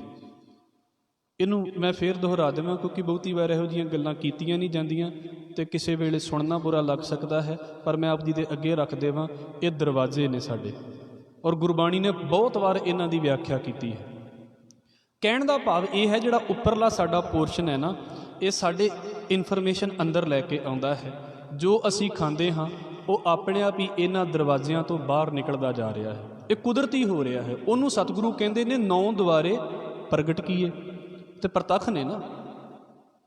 ਇਹ ਸਾਡੀ ਸੋਚ ਹੋ ਸਕਦੀ ਹੈ ਵੀ ਇਹ ਕਿਹੋ ਜਿਹੀ ਗੱਲ ਸ਼ੁਰੂ ਹੋ ਗਈ ਹੈ, ਪਰ ਇਹ ਸਾਰਾ ਕੁਝ ਸਕੂਲਾਂ ਦੇ ਵਿੱਚ ਅੱਜ ਕੱਲ੍ਹ ਬਹੁਤ ਆਰਾਮ ਦੇ ਨਾਲ ਪੜ੍ਹਾਇਆ ਜਾ ਰਿਹਾ ਬੱਚਿਆਂ ਨੂੰ। 9 ਦੁਆਰੇ ਪ੍ਰਗਟ ਕੀਏ ਸਾਹਮਣੇ ਨੇ। ਤੁਸੀਂ ਚਾਹ ਕੇ ਵੀ ਇਹਨਾਂ ਨੂੰ ਬੰਦ ਨਹੀਂ ਕਰ ਸਕਦੇ। ਬੰਦ ਕਰੋਗੇ ਤੇ ਬਿਮਾਰ ਹੋ ਜਾਵੋਗੇ। ਅੱਖਾਂ ਇਸ ਕਰਕੇ ਥੋੜ੍ਹਾ ਦਿੱਤੀਆਂ ਨੇ ਵੀ ਮੈਂ ਦਰਵਾਜ਼ਾ ਬੰਦ ਕਰਕੇ ਬੈਠ ਜਾਵਾਂ। ਕੰਨ ਇਸ ਕਰਕੇ ਨਹੀਂ ਦਿੱਤੇ ਵੀ ਇਹਨੂੰ ਸੁਣਨਾ ਬੰਦ ਕਰ ਦੇਵਾਂ ਤੇ ਮੈਂ ਕਹਿ ਦੇਵਾਂ ਵੀ ਹੁਣ ਮੇਰੇ ਕੰਨ ਜਿਹੜੇ ਨੇ ਉਹ ਬੰਦ ਕਰ ਦਿਓ, ਤੇ ਜਿਹੜਾ ਮੈਂ 30 ਸਾਲ ਪਹਿਲਾਂ ਸੁਣਿਆ ਹੈ ਉਹ ਵੀ ਨਾਲੇ ਖਤਮ ਹੋ ਜਾਵੇਗਾ। ਉਹ ਕੰਨਾਂ ਦੇ ਵਿੱਚ ਸਗੋਂ ਗੂੰਜੇਗਾ ਵੀ ਮੈਂ ਪਹਿਲਾਂ ਇੱਦਾਂ ਸੁਣਦਾ ਹੁੰਦਾ ਸੀ। ਜਿਹਨੂੰ ਇਮੈਜੀਨੇਸ਼ਨ ਕਰਨਾ ਆ ਗਿਆ ਹੈ, ਉਹ ਦਰਵਾਜ਼ੇ ਆਪਣੇ ਇਹ ਦੁਆਰੇ ਕਦੀ ਬੰਦ ਹੀ ਨਹੀਂ ਕਰ ਸਕਦਾ। ਇਹ ਦਰਵਾਜ਼ੇ ਕਦੀ ਨਹੀਂ ਬੰਦ ਕਰ ਸਕਦਾ। ਇਹ ਡਾਇਰੈਕਸ਼ਨ ਚੇਂਜ ਕੀਤੀ ਜਾ ਸਕਦੀ ਹੈ ਇਹਨਾਂ ਦੀ। ਮਹਾਰਾਜ ਕਹਿੰਦੇ ਨੇ, ਵਜਾਇਆ ਵਾਜਾ ਪਾਉਣ 9 ਦੁਆਰੇ ਪ੍ਰਗਟ ਕੀਏ। ਇਹ 9 ਦੁਆਰੇ ਪ੍ਰਗਟ ਨੇ ਸਾਡੇ ਸਾਰਿਆਂ ਦੇ। ਮਾਲਕ ਨੇ ਫਿਰ ਅਗਲੀ ਗੱਲ ਕੀਤੀ ਹੈ, 10ਵਾਂ ਗੁਪਤ ਰਖਾਇਆ। ਇੱਥੋਂ ਤੱਕ ਸਾਡੇ ਸਰੀਰ ਦੀ ਗੱਲ ਹੈ ਵੀ ਹਵਾ ਦੇ ਕਰਕੇ, ਆਤਮਾ ਦੇ ਕਰਕੇ ਸਾਡਾ ਸਰੀਰ ਹੋਂਦ ਦੇ ਵਿੱਚ ਆ ਗਿਆ। ਫਿਰ ਇਸ ਸਰੀਰ ਦੇ ਉੱਤੇ ਲੱਗਾ ਕੀ ਹੋਇਆ ਹੈ, 9 ਦੁਆਰੇ ਲੱਗੇ ਹੋਏ ਨੇ ਜਿਹਦੇ ਨਾਲ ਸਾਡਾ ਸੰਬੰਧ ਅੰਦਰ ਦਾ ਤੇ ਬਾਹਰ ਦਾ ਬਣਦਾ ਹੈ। ਹੁਣ ਇੱਥੋਂ ਸਰੀਰ ਦੀ ਗੱਲ ਖਤਮ ਹੋ ਗਈ ਹੈ, ਸਰੀਰ ਦੇ ਅੰਦਰ ਦੀ ਗੱਲ ਸ਼ੁਰੂ ਹੋ ਗਈ ਹੈ। ਇਹ ਸਰੀਰ ਦੇ ਅੰਦਰ ਦੀ ਗੱਲ ਹੈ। 10ਵਾਂ ਗੁਪਤ ਰਖਾਇਆ। ਹੁਣ ਇੱਕ ਤੇ ਗੱਲ ਬੜੇ ਕਮਾਲ ਦੀ ਹੈ ਵੀ ਜਿਹੜਾ ਗੁਪਤ ਹੈ ਉਹ ਇੱਦਾਂ ਤੇ ਨਜ਼ਰ ਆਵੇਗਾ ਨਹੀਂ ਵੀ ਜਿੱਦਾਂ ਮੈਂ ਸੋਚਾਂ ਵੀ ਬਾਕੀ ਨਜ਼ਰ ਆ ਗਏ ਤੇ ਉਹ ਵੀ ਇੱਦਾਂ ਨਜ਼ਰ ਆ ਜਾਵੇ। ਜਿਹੜਾ ਹੈ ਹੀ ਗੁਪਤ ਹੈ ਉਹ ਨਜ਼ਰ ਕਿੱਦਾਂ ਆਵੇਗਾ। ਅੱਗੇ ਗੱਲ ਕਲੀਅਰ ਕਰਨਗੇ ਸਤਿਗੁਰੂ, ਇੱਥੇ ਨਾ ਗੱਲ ਖਤਮ ਸਮਝ ਲੈਣਾ। ਪਰ ਇੱਕ ਚੀਜ਼ ਵੇਖੋ, ਮਹਾਰਾਜ ਕਹਿੰਦੇ 10ਵਾਂ ਗੁਪਤ ਰਖਾਇਆ, ਅਜੇ ਉਹ ਮੇਰੇ ਲਈ ਵੀ ਗੁਪਤ ਹੈ, ਅਜੇ ਉਹ ਤੁਹਾਡੇ ਲਈ ਵੀ ਗੁਪਤ ਹੈ। ਇਸ ਕਰਕੇ ਪਤਾ ਕੀ ਹੁੰਦਾ ਹੈ, ਕੋਈ ਬੰਦਾ ਉੱਠਦਾ ਹੈ, ਉਹ 10ਵੇਂ ਗ੍ਰੰਥ, ਮਾਫ ਕਰਨਾ, 10ਵੇਂ ਦੁਆਰ ਦੇ ਬਾਰੇ ਆਪਣਾ ਖਿਆਲ ਬੋਲਣਾ ਸ਼ੁਰੂ ਕਰ ਦਿੰਦਾ ਵੀ ਜਦੋਂ 10ਵੇਂ ਦੁਆਰ ਦੇ ਵਿੱਚ ਤੁਸੀਂ ਪਹੁੰਚਦੇ ਜੇ ਉਦੋਂ ਤੁਹਾਡੇ ਨਾਲ ਇੱਦਾਂ ਹੋਣਾ ਸ਼ੁਰੂ ਹੋ ਜਾਂਦਾ। ਤੁਸੀਂ ਕਥਾ ਸੁਣ ਕੇ ਵੇਖ ਲੈਣਾ, ਕੋਈ ਕਹਿੰਦਾ ਇੱਥੇ ਰਸ ਆਉਣ ਲੱਗ ਪੈਂਦਾ, ਕੁਝ ਇੱਦਾਂ। ਇਹ ਅਸਲ ਦੇ ਵਿੱਚ ਜਦੋਂ ਤੱਕ ਸਾਨੂੰ ਉਸ ਚੀਜ਼ ਦੇ ਬਾਰੇ ਸਮਝ ਹੀ ਨਹੀਂ ਹੈ, ਫਿਰ ਇੱਦਾਂ ਦੀ ਗੱਲ ਹੈ ਵੀ ਸਾਨੂੰ ਕੋਈ ਦੱਸਦਾ ਪਿਆ ਵੀ ਪਿਆਸ ਕਿਵੇਂ ਦੀ ਹੁੰਦੀ ਹੈ, ਤੇ ਕੋਈ ਸਾਨੂੰ ਇਹ ਤਾਂ ਦੱਸ ਸਕਦਾ ਵੀ ਪਿਆਸ ਦੇ ਨਾਲ ਇੱਦਾਂ ਹੋ ਜਾਂਦਾ ਵੀ ਜਦੋਂ ਪਿਆਸ ਲੱਗੀ ਹੋਵੇ ਸਾਨੂੰ ਇੱਦਾਂ ਮਹਿਸੂਸ ਹੁੰਦਾ ਹੈ। ਪਰ ਜਦੋਂ ਤੱਕ ਸਾਨੂੰ ਪਿਆਸ ਆਪਣੇ ਆਪ ਨਾ ਲੱਗੀ ਹੋਵੇ ਅਸੀਂ ਕਦੀ ਉਹਦੇ ਨੇੜੇ ਮਹਿਸੂਸ ਵੀ ਨਹੀਂ ਕਰ ਸਕਦੇ। ਸਾਨੂੰ ਭੁੱਖ ਨਾ ਲੱਗੀ ਹੋਵੇ, ਸਾਡੇ ਸਾਹਮਣੇ ਰੋਟੀ ਪਈ ਬੇਕਾਰ ਹੈ, ਕੁਝ ਨਹੀਂ ਹੈ, ਭਾਵੇਂ ਜਿੰਨੀ ਮਰਜ਼ੀ ਮਹਿੰਗੀ ਹੋਵੇ, ਭੁੱਖ ਲੱਗੀ ਹੈ ਤੇ ਫਿਰ ਤੁਸੀਂ ਵੇਖੋ ਨਿਕੰਮੀ ਤੋਂ ਨਿਕੰਮੀ ਰੋਟੀ ਵੀ ਅਸੀਂ ਖਾ ਜਾਂਦੇ ਹਾਂ। ਉਹਦਾ ਕਾਰਨ ਕੀ ਹੈ? ਜਿੰਨੀਆਂ ਵੀ ਤੁਸੀਂ ਕਥਾ ਕਹਾਣੀਆਂ ਸੁਣਨ ਦੇ ਲਈ ਦੌੜੋਗੇ, ਤੁਸੀਂ ਇੱਕ ਪਹਿਲਾਂ ਹੀ ਇਮੈਜੀਨੇਸ਼ਨ ਮਨ ਦੇ ਵਿੱਚ ਲੈ ਕੇ ਬੈਠਦੇ ਹੋ। ਤੁਸੀਂ ਕੀ, ਲਗਭਗ ਸਾਰੇ, ਅਸੀਂ ਵੀ। ਜਦੋਂ ਮੈਂ 10ਵੇਂ ਦੁਆਰ ਦੇ ਬਾਰੇ ਸੋਚਦਾ ਹਾਂ ਨਾ, ਭਾਵ ਕਿ ਸਾਰੇ, ਉਹਨਾਂ ਦੇ ਦਿਮਾਗ ਦੇ ਵਿੱਚ ਪਹਿਲਾਂ ਹੀ ਇੱਕ ਕਥਾ ਵੜੀ ਹੁੰਦੀ ਹੈ, ਪਹਿਲਾਂ ਹੀ ਇੱਕ ਗੱਲ ਵੜੀ ਹੁੰਦੀ ਹੈ। ਉਹ ਇੱਦਾਂ ਦੀ ਗੱਲ ਵੜੀ ਹੁੰਦੀ ਹੈ ਵੀ ਜਦੋਂ ਬੰਦਾ 10ਵੇਂ ਦੁਆਰ ਦੇ ਵਿੱਚ ਜਾਂਦਾ ਨਾ, ਤੇ ਫਿਰ ਇੱਦਾਂ ਮਹਿਸੂਸ ਹੋਣਾ ਸ਼ੁਰੂ ਹੋ ਜਾਂਦਾ। ਫਿਰ ਉਹ 10ਵੇਂ ਦੁਆਰ ਵਾਲੇ ਪਾਸੇ ਨਹੀਂ ਜਾਂਦਾ, ਉਹ ਮਨ ਦੀ ਇਮੈਜੀਨੇਸ਼ਨ ਵਾਲੇ ਪਾਸੇ ਹੀ ਜਾਂਦਾ। ਥੋੜ੍ਹਾ ਜਿਹਾ ਵਿਸ਼ਾ ਔਖਾ ਹੋਵੇਗਾ, ਪਰ ਮੈਂ ਕਹਿ ਦੇਵਾਂ, ਜੇ 10ਵੇਂ ਦੁਆਰ ਤੁਸੀਂ ਆਪਣੇ ਮਨ ਦੇ ਵਿੱਚ ਪਹਿਲਾਂ ਹੀ ਇੱਕ ਬਣਾ ਕੇ ਬੈਠੇ ਹੋਏ ਹੋ, ਫਿਰ ਇਸ 10ਵੇਂ ਦੁਆਰ ਦੇ ਬਾਰੇ ਤਾਂ ਲਗਭਗ ਸਮਝ ਨਹੀਂ ਆਵੇਗੀ। ਫਿਰ ਤੁਹਾਨੂੰ ਉਸੇ ਦੀ ਸਮਝ ਆਉਂਦੀ ਰਹੇਗੀ ਜਿਹੜਾ ਤੁਸੀਂ ਪਹਿਲਾਂ ਹੀ ਆਪਣੇ ਮਨ ਦੇ ਵਿੱਚ ਬਿਠਾ ਕੇ ਬੈਠੇ ਹੋ। ਕਿਉਂਕਿ ਗੁਪਤ ਕਿੱਥੇ ਹੈ? ਅਸੀਂ ਤਾਂ ਮਨ ਦੇ ਵਿੱਚ ਸੋਚ ਕੇ ਬੈਠੇ ਹਾਂ ਵੀ ਹੈ। ਮਹਾਰਾਜ ਕਹਿੰਦੇ ਉਹ ਤਾਂ ਅਜੇ ਗੁਪਤ ਹੈ ਸਾਡੇ ਲਈ, ਪਰ ਮੈਂ ਤਾਂ ਸੁਣ ਕੇ ਬੋਲ ਦਿੱਤਾ ਵੀ ਇੱਦਾਂ ਦਾ ਹੈ। ਅਤੇ ਉਹ ਫਿਰ ਕੀ ਹੋ ਗਿਆ? ਉਹ ਮੈਂ ਜਦੋਂ ਦੂਜੇ ਨੂੰ ਸੁਪਨੇ ਆਉਂਦੇ ਨੇ, ਸੁਪਨੇ ਵੀ ਉਸੇ ਚੀਜ਼ ਦੇ ਆਉਂਦੇ ਨੇ। ਫਿਰ ਤੁਸੀਂ ਵੇਖ ਲਓ, ਕਈ ਜਾਣੇ ਇਹਨੂੰ ਇੱਦਾਂ ਲੈ ਕੇ ਚੱਲਦੇ ਨੇ, ਜਿਹੋ ਜਿਹਾ ਇਮੈਜਿਨ ਕੀਤਾ ਹੈ 10ਵੇਂ ਦੁਆਰ, ਉਹੋ ਜਿਹਾ ਬੰਦਾ ਦੌੜ ਦੇ ਵਿੱਚ ਲੱਗਾ ਹੋਇਆ ਵੀ ਮੈਂ ਇੱਦਾਂ ਦੌੜਨਾ ਹੈ। ਅਤੇ ਇੱਦਾਂ ਦੀ ਗੱਲ ਹੈ ਵੀ ਇੱਕ ਤਾਂ ਅਮਰੀਕਾ ਜਿੱਦਾਂ ਦਾ ਹੈ ਉੱਦਾਂ ਦਾ ਹੈ, ਇੱਕ ਮੈਂ ਇੱਥੇ ਬੈਠਾ ਸੋਚੀ ਜਾਣਾ ਵੀ ਇੱਦਾਂ ਦਾ ਅਮਰੀਕਾ ਹੋਵੇਗਾ। ਇੱਕ ਤਾਂ ਜਿੱਦਾਂ ਦਾ 10ਵੇਂ ਦੁਆਰ ਹੈ ਉੱਦਾਂ ਦਾ ਤਾਂ ਹੈ, ਇੱਕ ਮੈਂ ਪਹਿਲਾਂ ਹੀ ਇਮੈਜਿਨ ਕਰਕੇ ਬੈਠਾ ਕਿ ਇੱਦਾਂ ਦਾ ਹੋਵੇਗਾ। ਮਹਾਰਾਜ ਕਹਿੰਦੇ ਇਸ ਗੱਲ ਨੂੰ ਸਮਝ ਲਓ। ਮੈਂ ਬੇਨਤੀ ਕਰ ਦੇਵਾਂ, ਆਪਣੀ ਜਿਹੜੀ ਪ੍ਰੀ ਪ੍ਰੈਡਿਕਸ਼ਨ ਹੈ ਨਾ ਇਸ ਪਾਸੇ ਤੋਂ, ਇੱਦਾਂ ਦਾ ਹੋਵੇਗਾ, ਇਹੋ ਹੀ ਹੋਵੇਗਾ। ਗੁਰਬਾਣੀ ਦੀ 2-4 ਪੰਕਤੀਆਂ ਆਪਣੇ ਲਈ ਬੋਲ ਵੀ ਦਿੱਤੀਆਂ ਅਤੇ ਆਪਣੀ ਗੱਲ ਵੀ ਕਲੀਅਰ ਕਰ ਦਿੱਤੀ। ਉਹ ਇੱਦਾਂ ਦਾ ਕੁਝ ਵੀ ਨਹੀਂ ਹੈ, ਇੱਦਾਂ ਦਾ ਕੁਝ ਵੀ ਨਹੀਂ ਹੈ। ਅਤੇ ਜੋ ਮੇਰੇ ਲਈ ਆ ਤੁਹਾਡੇ ਲਈ ਤਾਂ ਬਿਲਕੁਲ ਨਹੀਂ ਹੋਵੇਗਾ, ਅਤੇ ਜੋ ਤੁਹਾਡੇ ਲਈ ਆ ਉਹ ਮੇਰੇ ਲਈ ਬਿਲਕੁਲ ਨਹੀਂ ਹੋਵੇਗਾ। ਇਹ ਹੁਣ ਇੱਥੇ ਆ ਕੇ ਸਾਡੇ ਸਾਰਿਆਂ ਦੀ ਦੌੜ ਜਿਹੜੀ ਹੈ ਨਾ, ਉਹ ਪਰਸਨਲ ਹੋ ਜਾਂਦੀ ਹੈ। ਮੈਂ ਥੋੜ੍ਹੇ ਦਿਨ ਪਹਿਲਾਂ ਗੱਲ ਬੋਲੀ ਸੀ ਆਪ ਜੀ ਦੇ ਨਾਲ, ਜਦੋਂ ਸਾਡੀ ਪਰਸਨਲ ਦੌੜ ਹੋ ਜਾਂਦੀ ਹੈ ਨਾ, ਜਿੱਦਾਂ ਮੰਨ ਲਓ ਕਿ ਬਾਹਰ ਪਾਣੀ ਦਾ ਜੱਗ ਪਿਆ ਹੋਇਆ ਹੈ, ਮੈਂ ਤੁਹਾਨੂੰ ਲਿਆ ਕੇ ਦੇ ਸਕਦਾ ਹਾਂ, ਆਪਣੇ ਲਈ ਲਿਆ ਕੇ ਦੇ ਸਕਦਾ ਹਾਂ, ਪਰ ਤੁਹਾਡਾ ਪਾਣੀ ਮੈਂ ਨਹੀਂ ਪੀ ਸਕਦਾ, ਤੁਹਾਨੂੰ ਆਪ ਹੀ ਪੀਣਾ ਪਵੇਗਾ। ਇੱਥੋਂ ਤੱਕ ਮੈਂ ਕਰ ਸਕਦਾ ਕਿ ਉੱਥੋਂ ਮੈਂ ਪਾਣੀ ਚੁੱਕ ਕੇ ਲੈ ਆਂਦਾ, ਤੁਹਾਨੂੰ ਪਾਣੀ ਦੇ ਵੀ ਦਿੱਤਾ। ਈਵਨ ਕਿ ਇਹ ਵੀ ਹੋ ਸਕਦਾ ਕਿ ਮੈਂ ਗਲਾਸ ਜਿਹੜਾ ਹੈ ਤੁਹਾਡੇ ਮੂੰਹ ਨੂੰ ਲਗਾ ਸਕਦਾ ਹਾਂ, ਪਰ ਜੇ ਮੈਂ ਕਹਾਂ ਵੀ ਤੁਹਾਡਾ ਪਾਣੀ ਮੈਂ ਪੀ ਲਵਾਂ ਤਾਂ ਤੁਹਾਨੂੰ ਅਸਰ ਹੋਵੇਗਾ, ਇਹ ਨਹੀਂ ਹੋ ਸਕਦਾ। ਇਹ ਤਾਂ ਮੰਨੀ ਪ੍ਰਮੰਨੀ ਸੱਚਾਈ ਹੈ। ਹੁਣ ਇੱਥੋਂ ਸਾਡੀ ਨਾ ਜਿਹੜੀ ਧਰਮ ਦੀ ਆਪਣੀ ਜੀਵਨੀ ਸ਼ੁਰੂ ਹੋ ਜਾਂਦੀ ਹੈ। ਮੈਂ ਲੱਖਾਂ ਗੱਲਾਂ ਇਸ ਚੀਜ਼ ਦੇ ਬਾਰੇ ਬੋਲਾਂਗਾ, ਸੈਂਕੜੇ ਗੱਲਾਂ ਬੋਲਾਂਗਾ, ਉਹ ਜੋ ਵੀ ਬੋਲਿਆ ਹੋਵੇਗਾ ਉਹ ਮੇਰੇ ਆਪਣੇ ਅਨੁਭਵ ਦਾ ਬੋਲਿਆ ਹੋਵੇਗਾ। ਹੋ ਸਕਦਾ ਉਹ ਤੁਹਾਡਾ ਅਨੁਭਵ ਹੋਵੇ ਹੀ ਨਾ। ਤੁਸੀਂ ਇਸ ਦਰਵਾਜ਼ੇ ਤੋਂ ਗੁਰਦੁਆਰੇ ਆਉਂਦੇ ਜੇ, ਮੈਂ ਇਸ ਦਰਵਾਜ਼ੇ ਤੋਂ ਗੁਰਦੁਆਰੇ ਆਉਂਦਾ ਹਾਂ, ਅਸੀਂ ਦੋਵੇਂ ਰਹੇ ਹਾਂ। ਮੈਂ ਇਸ ਗੱਲ ਤੋਂ ਬਹਿਸਾਂ ਜਾਂ ਅਸੀਂ ਦੋਵੇਂ ਇਸ ਗੱਲ ਤੋਂ ਬਹਿਸੀਏ ਕਿ ਕਿਹੜੇ ਦਰਵਾਜ਼ੇ ਤੋਂ ਆਉਣਾ ਸਹੀ ਹੈ। ਮਾਇਨਾ ਦਰਵਾਜ਼ਿਆਂ ਦਾ ਨਹੀਂ ਸੀ, ਮਤਲਬ ਤਾਂ ਇਸ ਗੱਲ ਦਾ ਸੀ ਵੀ ਅਸੀਂ ਆਉਣਾ ਹੈ। ਇਹ ਇਸ ਕਰਕੇ ਮੈਂ ਕਹਿ ਰਿਹਾ ਹਾਂ, ਹੋ ਸਕਦਾ ਹੈ ਜਿਹੜੀ ਚੀਜ਼ ਤੁਹਾਨੂੰ ਜਿਵੇਂ ਨਜ਼ਰ ਆ ਰਹੀ ਹੋਵੇ ਮੈਨੂੰ ਉਵੇਂ ਨਜ਼ਰ ਨਾ ਆਵੇ, ਅਤੇ ਜੋ ਮੈਨੂੰ ਨਜ਼ਰ ਆ ਰਿਹਾ ਹੈ ਤੁਹਾਨੂੰ ਉੱਦਾਂ ਨਜ਼ਰ ਨਾ ਆਵੇ। ਸਭ ਤੋਂ ਨੇੜੇ ਦੀ ਉਦਾਹਰਣ ਵੇਖ ਲਈਏ ਨਾ, ਮੈਨੂੰ ਤਾਂ ਮੋਬਾਈਲ ਦਾ ਬੈਕ ਵਾਲਾ ਪਾਸਾ ਹੀ ਦਿਸਦਾ ਪਿਆ ਨਾ, ਤੁਹਾਨੂੰ ਫਰੰਟ ਦਿਸਦਾ ਪਿਆ। ਇਸ ਕਰਕੇ ਹਰ ਇੱਕ ਬੰਦੇ ਦਾ ਆਪਣਾ ਇੱਕ ਪਰਸਨਲ ਅਧਿਆਤਮ ਜੀਵਨ ਹੈ। ਤੇ ਜਦੋਂ ਇੱਥੇ ਪਰਸਨਲ ਤੁਹਾਡੀ ਗੱਲ ਹੋ ਜਾਂਦੀ ਹੈ ਨਾ, ਫਿਰ ਉਹ ਮਾਇਨਾ ਨਹੀਂ ਰਹਿ ਜਾਂਦਾ ਵੀ ਮੈਂ ਕੀ ਬੋਲਦਾ ਪਿਆ ਹਾਂ ਤੇ ਤੁਸੀਂ ਕੀ ਸੁਣਦੇ ਪਏ ਜੇ। ਹੈਲਪ ਲੈ ਸਕਦੇ ਹਾਂ ਅਸੀਂ ਇਹਨਾਂ ਗੱਲਾਂ ਤੋਂ ਵੀ ਹਾਂ ਉਹ ਇੱਦਾਂ ਬੋਲਦਾ ਪਿਆ ਹੈ ਤੇ ਸ਼ਾਇਦ ਇਹ ਜ਼ਿੰਦਗੀ ਦੇ ਵਿੱਚ ਕਿਵੇਂ ਦੀ ਗੱਲ ਹੋਵੇਗੀ। ਪਰ ਯਾਤਰਾ ਸਾਡੀ ਸਾਰਿਆਂ ਦੀ ਇਕੱਲੇ ਇਕੱਲੇ ਦੀ ਹੈ। ਮਹਾਰਾਜ ਕਹਿੰਦੇ 10ਵਾਂ ਗੁਪਤ ਰਖਾਇਆ, 10ਵਾਂ ਅਜੇ ਸਾਡਾ ਗੁਪਤ ਹੈ। ਪਰ ਇੱਥੋਂ ਅੱਗੇ ਗੱਲ ਫੇਰ ਬਦਲ ਜਾਂਦੀ ਹੈ ਸਰੀਰ ਦੇ ਅੰਦਰ ਹੀ ਪਰ ਹੈ ਗੁਪਤ ਹੈ। ਸਤਿਗੁਰੂ ਕਹਿੰਦੇ ਕੀ ਹੁੰਦਾ ਹੈ, ਗੁਰਦੁਆਰੇ ਲਾਏ ਭਾਵਨੀ, ਇੱਕ ਨਾ 10ਵਾਂ ਦੁਆਰ ਦਿਖਾਇਆ। ਇੱਕ ਨਾ ਦਾ ਮਤਲਬ ਹੈ ਕਈਆਂ ਨੂੰ ਵਾਹਿਗੁਰੂ ਗੁਰੂ ਦੇ ਦੁਆਰੇ ਦੇ ਨਾਲ ਪਿਆਰ ਲਾ ਕੇ, ਗੁਰੂ ਦੇ ਨਾਲ ਪਿਆਰ ਲਾ ਕੇ ਤੇ ਇਸ 10ਵੇਂ ਦੁਆਰ ਦੇ ਬਾਰੇ ਜਾਣਕਾਰੀ ਵੀ ਦੇ ਦਿੰਦਾ ਹੈ। ਮੈਂ ਫਿਰ ਕਹਿ ਦੇਵਾਂ, ਇਹ ਇੱਦਾਂ ਨਹੀਂ ਜੇ ਗੱਲ ਬਣਨੀ ਵੀ ਤੁਹਾਨੂੰ ਕੋਈ ਕਹਿ ਦੇਵੇ ਅੱਖਾਂ ਮੀਟ ਕੇ ਬੈਠ ਜਾਓ ਤੇ ਤੁਹਾਡੇ ਗਲ ਦੇ ਵਿੱਚੋਂ ਰਸ ਚੋਣ ਲੱਗ ਪਵੇਗਾ ਔਰ ਤੁਸੀਂ 10ਵੇਂ ਦੁਆਰ ਦੇ ਵਿੱਚ ਪਹੁੰਚ ਗਏ। ਉਹ ਤੁਹਾਡਾ ਆਪਣਾ ਬਣਾਇਆ 10ਵਾਂ ਦੁਆਰ ਹੋਵੇਗਾ। ਉਹ ਇਹ ਨਹੀਂ ਹੋਵੇਗਾ ਜੋ ਸਤਿਗੁਰੂ ਗੁਰੂ ਅਮਰਦਾਸ ਸਾਹਿਬ ਮਹਾਰਾਜ ਕਹਿੰਦੇ ਨੇ। ਉਹ ਜਿੱਦਾਂ ਕੋਈ ਨਕਸ਼ੇ ਦੇ ਉੱਤੇ, ਮੈਪ ਦੇ ਉੱਤੇ ਅਮਰੀਕਾ ਲੈ ਕੇ ਤੇ ਉਹਦੇ ਤੋਂ ਤੁਰਿਆ ਫਿਰੇ, ਉਹ ਅਮਰੀਕਾ ਨਹੀਂ ਹੋਵੇਗਾ, ਆਪਣਾ ਬਣਾਇਆ ਅਮਰੀਕਾ ਹੋ ਸਕਦਾ। ਇਹ ਇੱਦਾਂ ਦੀ ਗੱਲ ਹੈ। ਇਸ ਕਰਕੇ ਮੈਂ ਪਹਿਲਾਂ ਤੇ ਆਪਣੇ ਪਹਿਲੇ ਬਣੇ ਖਿਆਲ ਨੂੰ ਤੋੜਨਾ ਹੈ। ਇਸ ਬਾਬਤ ਬਹੁਤ ਕਥਾ ਨੇ ਇਸ ਬਾਰੇ, ਤੇ ਗੁਰੂ ਬਖਸ਼ਿਸ਼ ਦੇ ਨਾਲ ਮੈਂ ਇਹ ਨਹੀਂ ਕਹਿੰਦਾ ਵੀ ਇਹੋ ਹੀ ਅੰਤਿਮ ਹੈ ਤੇ ਇਹੋ ਹੀ ਸਭ ਤੋਂ ਉੱਤਮ ਹੈ, ਇਹ ਨਹੀਂ ਹੈ, ਇੱਦਾਂ ਦੀ ਕੋਈ ਗੱਲ ਨਹੀਂ ਹੈ। ਪਰ ਮੈਂ ਫਿਰ ਕਹਿ ਦੇਵਾਂ, ਇਹਦੇ ਬਾਰੇ ਆਪਣਾ ਪਹਿਲਾਂ ਕੋਈ ਇਮੈਜੀਨੇਸ਼ਨ ਨਾ ਕਰਕੇ ਚੱਲਿਓ ਵੀ 10ਵਾਂ ਦੁਆਰ ਇੱਦਾਂ ਦਾ ਹੀ ਹੋਵੇਗਾ।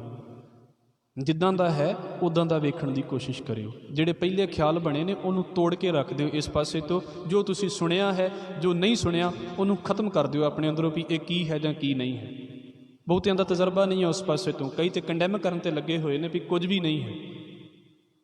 ਉਹ ਫਿਰ ਉੱਥੇ ਹੀ ਗੱਲ ਸ਼ੁਰੂ ਹੋ ਜਾਂਦੀ ਹੈ ਜਿਹੜੀ ਅਸੀਂ ਸ਼ੁਰੂ ਦੇ ਵਿੱਚ ਬੋਲ ਕੇ ਆਏ ਹਾਂ ਵੀ ਉਹ ਕਹਿੰਦੇ ਨੇ ਸਰੀਰ ਤੋਂ ਉੱਤੇ ਕੁਝ ਹੈ ਹੀ ਨਹੀਂ ਹੈ। ਮਹਾਰਾਜ ਕਹਿੰਦੇ ਹੈ ਤੇ ਜ਼ਰੂਰ ਪਰ ਗੁਪਤ ਹੈ। ਪਰ ਕੀ ਕਰਦਾ ਹੈ ਵਾਹਿਗੁਰੂ? ਸਾਰਿਆਂ ਦੇ ਭਾਗਾਂ ਦੇ ਵਿੱਚ ਇਹ ਵੀ ਗੱਲ ਨਹੀਂ ਵੀ ਕਿਉਂ ਨਹੀਂ ਭਾਗਾਂ ਦੇ ਵਿੱਚ ਸਾਰਿਆਂ ਦੇ ਗੱਲ ਵੀ ਰੱਬ ਨੇ ਵਿਤਕਰਾ ਕੀਤਾ ਕਿਸੇ ਨਾਲ? ਕੋਈ ਵਿਤਕਰਾ ਨਹੀਂ ਹੈ। ਇਹ ਸਮਝ ਦੇ ਲੈਵਲ ਨੇ। ਜਿਹਦੀ ਜਿੰਨੀ ਮਿਹਨਤ ਉਹ ਓਨਾ ਇਸ ਪਾਸੇ ਤੋਂ ਨੇੜੇ ਹੋ ਗਿਆ। ਮਿਹਨਤ ਤੋਂ ਬਾਅਦ ਵੀ ਬਖਸ਼ਿਸ਼। ਕਈ ਮਿਹਨਤ ਕਰਦੇ ਖੱਪ ਜਾਂਦੇ ਨੇ ਤੇ ਕਈ ਮਾਲਕ ਇੱਦਾਂ ਦੀ ਗੱਲ ਕਰ ਦਿੰਦਾ ਵੀ ਉਹ ਜਿਹੜਾ ਹੈ ਉਹਨਾਂ ਨੂੰ ਨਜ਼ਰ ਦੇ ਵਿੱਚ ਆ ਕੇ ਤੇ ਦੇ ਦਿੰਦਾ ਹੈ ਸਾਰਾ ਕੁਝ। ਮਹਾਰਾਜ ਜੀ ਦਾ ਇੱਕ ਬਚਨ ਆਪ ਜੀ ਦੇ ਅੱਗੇ ਰੱਖ ਦੇਵਾਂ, ਅਸੀਂ ਪਾਠ ਕਰਨਾ ਹੈ, ਮਿਹਨਤ ਕਰਨੀ ਹੈ, ਪਰ ਨਾਲ ਨਜ਼ਰ ਦੇ ਉੱਤੇ ਧਿਆਨ ਰੱਖਣਾ ਹੈ।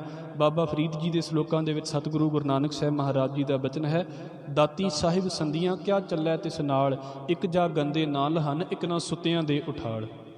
ਮਹਾਰਾਜ ਕਹਿੰਦੇ ਉਹ ਤੇ ਰੱਬ ਦੀਆਂ ਬਖਸ਼ਿਸ਼ਾਂ ਨੇ ਵੀ ਉਹਨੇ ਕਿਹੜੇ ਵੇਲੇ ਤੁਹਾਡੀ ਝੋਲੀ ਦੇ ਵਿੱਚ ਕਿਹੜਾ ਸ਼ਬਦ ਪਾਉਣਾ ਹੈ। ਮੈਂ ਇੱਥੋਂ ਤੱਕ ਕਹਿ ਦੇਵਾਂ, ਹੋ ਸਕਦਾ ਹੈ ਮੈਂ 40 ਮਿੰਟ ਬੋਲਾਂ, ਗੁਰੂ ਸਾਹਿਬ ਤੋਂ ਮਾफ़ੀ ਮੰਗ ਕੇ ਇਸ ਗੱਲ ਨੂੰ ਕਹਿੰਦਾ, ਤੇ ਤੁਹਾਨੂੰ ਸ਼ਾਇਦ ਇੱਕ ਵੀ ਗੱਲ ਨਾ ਪਤਾ ਲੱਗੇ ਕਿ ਕਿਹੜੀ ਗੱਲ ਕੀਤੀ ਜਾ ਰਹੀ ਸੀ। ਪਰ ਹੋ ਸਕਦਾ ਹੈ ਤੁਸੀਂ ਨੀਚੇ ਉਤਰੋ ਤੇ ਇੱਕ ਗੱਲ ਤੁਸੀਂ ਇੱਦਾਂ ਦੀ ਸੁਣ ਲਵੋ ਜਿਹੜੀ ਇਸ 40-45 ਮਿੰਟ ਦੀ ਕਥਾ ਨਾਲੋਂ ਜ਼ਿਆਦਾ ਚੰਗੀ ਹੈ ਤੇ ਜ਼ਿਆਦਾ ਵਧੀਆ ਹੈ। ਇਹ ਹੋ ਸਕਦਾ ਹੈ। ਮੈਂ ਕਦੀ ਨਹੀਂ ਇਸ ਗੱਲ ਦਾ ਦਾਅਵਾ ਕਰਦਾ ਵੀ ਮੈਂ ਹੀ ਤੁਹਾਨੂੰ ਸੁਣਾ ਰਿਹਾ ਹਾਂ। ਮੈਂ ਕੁਝ ਨਹੀਂ ਸੁਣਾਉਣ ਵਾਲਾ। ਮੈਨੂੰ ਤਾਂ ਜਿਹੜੀ ਸਮਝ ਆ ਗਈ ਮੈਂ ਆਪ ਜੀ ਦੇ ਅੱਗੇ ਰੱਖਦਾ ਪਿਆ ਹਾਂ। ਇਹ ਅੰਤਿਮ ਕੁਝ ਵੀ ਨਹੀਂ ਹੈ ਇਹਦੇ ਉੱਤੇ। ਗੁਰਦੁਆਰੇ ਲਾਏ ਭਾਵਨੀ, ਗੁਰਦੁਆਰੇ ਦੇ ਨਾਲ ਪਿਆਰ ਲਾ ਕੇ। ਇੱਥੇ ਗੁਰਦੁਆਰੇ ਦਾ ਮਤਲਬ ਆ ਬਿਲਡਿੰਗ ਨਹੀਂ ਹੈ, ਤੁਸੀਂ ਇਹਦਾ ਮਤਲਬ ਕਿਤੇ ਸਮਝ ਲੈਣਾ। ਇੱਥੇ ਗੁਰਦੁਆਰੇ ਦਾ ਮਤਲਬ ਹੈ ਗੁਰੂ ਦੇ ਸ਼ਬਦ ਦੇ ਨਾਲ ਜਿਹਦਾ ਪਿਆਰ ਪੈ ਗਿਆ। ਗੁਰਦੁਆਰੇ ਨਾਲ ਤੇ ਬਹੁਤ ਲੋਕ ਜੁੜੇ ਹੁੰਦੇ ਨੇ, ਜਿਨ੍ਹਾਂ ਨੇ ਵੋਟਾਂ ਮੰਗਣ ਆਉਣੀਆਂ ਉਹਨਾਂ ਵੀ ਗੁਰਦੁਆਰੇ ਮੰਗਣ ਆਉਣੀਆਂ ਨੇ। ਉਹ ਵੀ ਉਹਨਾਂ ਨੂੰ ਵੀ ਅਸੀਂ ਕਹਾਂ ਵੀ ਗੁਰਦੁਆਰੇ ਨਾਲ ਜੁੜੇ ਹੋਏ ਨੇ, ਨਹੀਂ ਜੁੜੇ ਹੋਏ। ਜਦੋਂ ਕਿਸੇ ਦੇ ਰੱਬ ਨਾ ਕਰੇ ਤੁਸੀਂ ਵੇਖੋ ਕੋਈ ਪੁਰਾਣੀ ਚੜ੍ਹਾਈ ਕਰ ਜਾਂਦਾ ਹੈ, ਜਿਹੜੇ ਟੈਂਟ ਲਾਉਣ ਆਉਂਦੇ ਨੇ, ਟੇਬਲ ਲਾਉਣ ਆਉਂਦੇ ਨੇ, ਆਉਂਦੇ ਤੇ ਵੀ ਗੁਰਦੁਆਰੇ ਨੇ। ਹੁਣ ਕਈ ਵੀ ਭਾਵਨੀ ਦੇ ਨਾਲ ਆਏ ਨੂੰ ਤਾਂ ਵਿਚਾਰੇ ਮਜਬੂਰੀ ਦੇ ਵਿੱਚ ਆਏ ਹੁੰਦੇ ਵੀ ਪ੍ਰੋਗਰਾਮ ਹੀ ਇੱਥੇ ਹੋਰ ਕਿਤੇ ਹੁੰਦਾ, ਤੁਹਾਨੂੰ ਉੱਥੇ ਹੋਰ ਕਿਤੇ ਚੱਲ ਜਾਣਾ ਸੀ। ਗੁਰਦੁਆਰੇ ਲਾਏ ਭਾਵਨੀ ਦਾ ਮਤਲਬ ਹੈ ਵੀ ਸ਼ਬਦ ਦੇ ਵਿੱਚੋਂ ਬੰਦਾ ਕਿਹੜਾ ਆਪਣੇ ਆਪ ਨੂੰ ਨੇੜੇ ਕਰਦਾ ਪਿਆ ਹੈ। ਸ਼ਬਦ ਦੀ ਖੋਜ ਕਿਹੜੇ ਬੰਦੇ ਦੀ ਹੈ?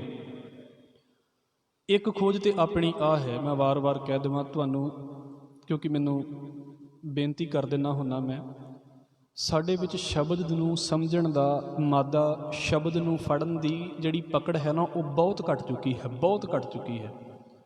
ਸਾਡੇ ਟੀਵੀਆਂ ਦੇ ਉੱਤੇ ਵੀ ਕਥਾ ਲਗਭਗ ਇਹੋ ਹੀ ਸੁਣਾਈ ਜਾਂਦੀ ਹੈ, ਆਹ ਨਹੀਂ ਚੰਗੇ, ਉਹ ਨਹੀਂ ਚੰਗੇ। ਮੈਂ ਬਹੁਤ ਵਾਰ ਇਸ ਗੱਲ ਨੂੰ ਬੋਲਦਾ ਹੁੰਦਾ। ਜਿੱਦਾਂ ਲੀਡਰ ਇੱਕ ਦੂਸਰੇ ਨੂੰ ਨਿੰਦੀ ਜਾਂਦੇ ਨੇ ਨਾ, ਸਾਡੇ ਵੀ ਸਾਧ ਬਾਬੇ ਇੱਕ ਦੂਜੇ ਦਾ ਬਸ ਇਹੋ ਕੁਝ ਹੀ ਕਰੀ ਜਾਂਦੇ ਨੇ, ਪ੍ਰਚਾਰਕ ਵੀ ਇਹੋ ਕੁਝ ਹੀ ਕਰੀ ਜਾਂਦੇ ਨੇ। ਅਤੇ ਜਿਹੜਾ ਸ਼ਬਦ ਇੰਨਾ ਡੂੰਘਾ ਹੈ ਗੁਰਬਾਣੀ ਦੇ ਵਿੱਚ, ਉਹਦੇ ਬਾਰੇ ਪ੍ਰਚਾਰਕ ਹੀ ਫਸ ਜਾਂਦੇ ਨੇ ਬਾਹਰ ਦੇ, ਉਹਨਾਂ ਨੇ ਦੂਜਿਆਂ ਨੂੰ ਕੀ ਸਮਝਾਉਣਾ ਜਿਹੜਾ ਉਹਦਾ ਖਿਆਲ ਹੀ ਐਡਾ ਕਲੀਅਰ ਨਹੀਂ ਹੈਗਾ। ਮੈਂ ਆਪ ਜੀ ਦੇ ਨਾਲ ਇੱਕ ਗੱਲ ਸ਼ਾਇਦ ਇਸੇ ਬਾਣੀ ਦੀ ਸ਼ੁਰੂਆਤ ਦੇ ਵਿੱਚ ਕੀਤੀ ਸੀ। ਗਿਆਨੀ ਸ਼ੇਰ ਸਿੰਘ ਹੋਣਾ ਦੀ ਗੱਲ ਸੀ ਜਿਹੜੀ, ਉਹ ਕਹਿੰਦੇ ਸੀ ਵੀ ਸਾਨੂੰ ਇਹ ਤਾਂ ਪਤਾ ਵੀ ਗੁਰੂ ਗ੍ਰੰਥ ਸਾਹਿਬ ਮਹਾਰਾਜ ਸਾਡੀ ਮੁਕਤੀ ਦਾ ਦਾਤਾ ਹੈ, ਵੀ ਇਹਦੇ ਵਿੱਚ ਸ਼ਬਦ ਹੈ, ਇਹਨੂੰ ਪੜ੍ਹ ਕੇ ਤਾਂ ਅਸੀਂ ਪਾਰ ਹੋ ਜਾਣਾ। ਕਹਿੰਦੇ ਪਤਾ ਹੀ ਹੈ ਸਾਨੂੰ, ਪਾਰ ਹੋਣ ਦੀ ਕੋਸ਼ਿਸ਼ ਵੀ ਨਹੀਂ ਕਰਦੇ ਅਸੀਂ। ਸਾਡੀ ਕਿੰਨੀ ਕੁ ਮਿਹਨਤ ਸ਼ਬਦ ਦੇ ਬਾਰੇ ਹੈ, ਬਹੁਤ ਘੱਟ ਮਿਹਨਤ ਹੈ, ਬਹੁਤ ਘੱਟ। ਤੇ ਗੁਰੂ ਬਖਸ਼ਿਸ਼ ਕਰੇ ਜਦੋਂ ਸ਼ਬਦ ਦੀ ਮਿਹਨਤ ਘੱਟ ਹੈ ਤੇ ਫਿਰ ਕੀ ਹੁੰਦਾ ਹੈ, ਸਾਡਾ ਪਿਆਰ ਨਹੀਂ ਕਦੀ ਸ਼ਬਦ ਨਾਲ ਪੈਂਦਾ। ਜੋ ਸ਼ਬਦ ਦੇ ਵਿੱਚ ਗੱਲ ਕਹੀ ਗਈ ਹੈ ਨਾ, ਉਹ ਗੂੜੀ ਗੱਲ ਨਹੀਂ ਸਾਡੇ ਸਾਹਮਣੇ ਆਉਂਦੀ। ਮੈਂ ਮਾਣ ਨਹੀਂ ਕਰਦਾ ਇਸ ਗੱਲ ਦਾ, ਪਰ ਮਾਲਕ ਨੇ ਇਸ ਪਾਸੇ ਕਿਉਂਕਿ ਤੁਹਾਨੂੰ ਗੱਲ ਸੁਣਾਉਣੀ ਹੁੰਦੀ ਹੈ, ਇਸ ਕਰਕੇ ਮਿਹਨਤ ਕਰਨ ਦਾ ਸਮਾਂ ਦੇ ਦਿੰਦਾ, ਤੇ ਉਹ ਬੜਾ ਵਧੀਆ ਹੋ ਗਿਆ ਮੇਰੇ ਲਈ। ਇਹਦੇ ਵਿੱਚ ਮੈਨੂੰ ਇੱਕ ਤਾਂ ਫਾਇਦਾ ਇਹ ਹੋ ਰਿਹਾ ਵੀ ਘੱਟੋ ਘੱਟ ਗੁਰੂ ਗ੍ਰੰਥ ਸਾਹਿਬ ਮਹਾਰਾਜ ਦੇ ਨੇੜੇ ਹੋਣ ਦਾ ਸਮਾਂ ਤਾਂ ਮਿਲ ਗਿਆ। ਉਹ ਜਿੱਦਾਂ ਸਾਨੂੰ ਗੱਲ ਸੁਣਾਈ ਜਾਂਦੀ ਹੁੰਦੀ ਸੀ ਵੀ ਕਿਸੇ ਬੰਦੇ ਨੇ ਸੈਂਟ ਵੇਚਣਾ ਹੋਵੇ ਨਾ, ਤੇ ਉਹਨੂੰ ਇੱਕ ਚੀਜ਼ ਫ੍ਰੀ ਦੇ ਵਿੱਚ ਹੀ ਮਿਲ ਜਾਂਦੀ ਹੈ, ਖੁਸ਼ਬੂ। ਉਹਨੂੰ ਫ੍ਰੀ ਦੇ ਵਿੱਚ ਹੀ ਮਿਲੀ ਜਾ ਰਹੀ ਹੈ, ਉਹਨੂੰ ਨਹੀਂ ਲੋੜ ਪੈਂਦੀ ਏਡੀ ਮਿਹਨਤ ਕਰਨ ਦੀ।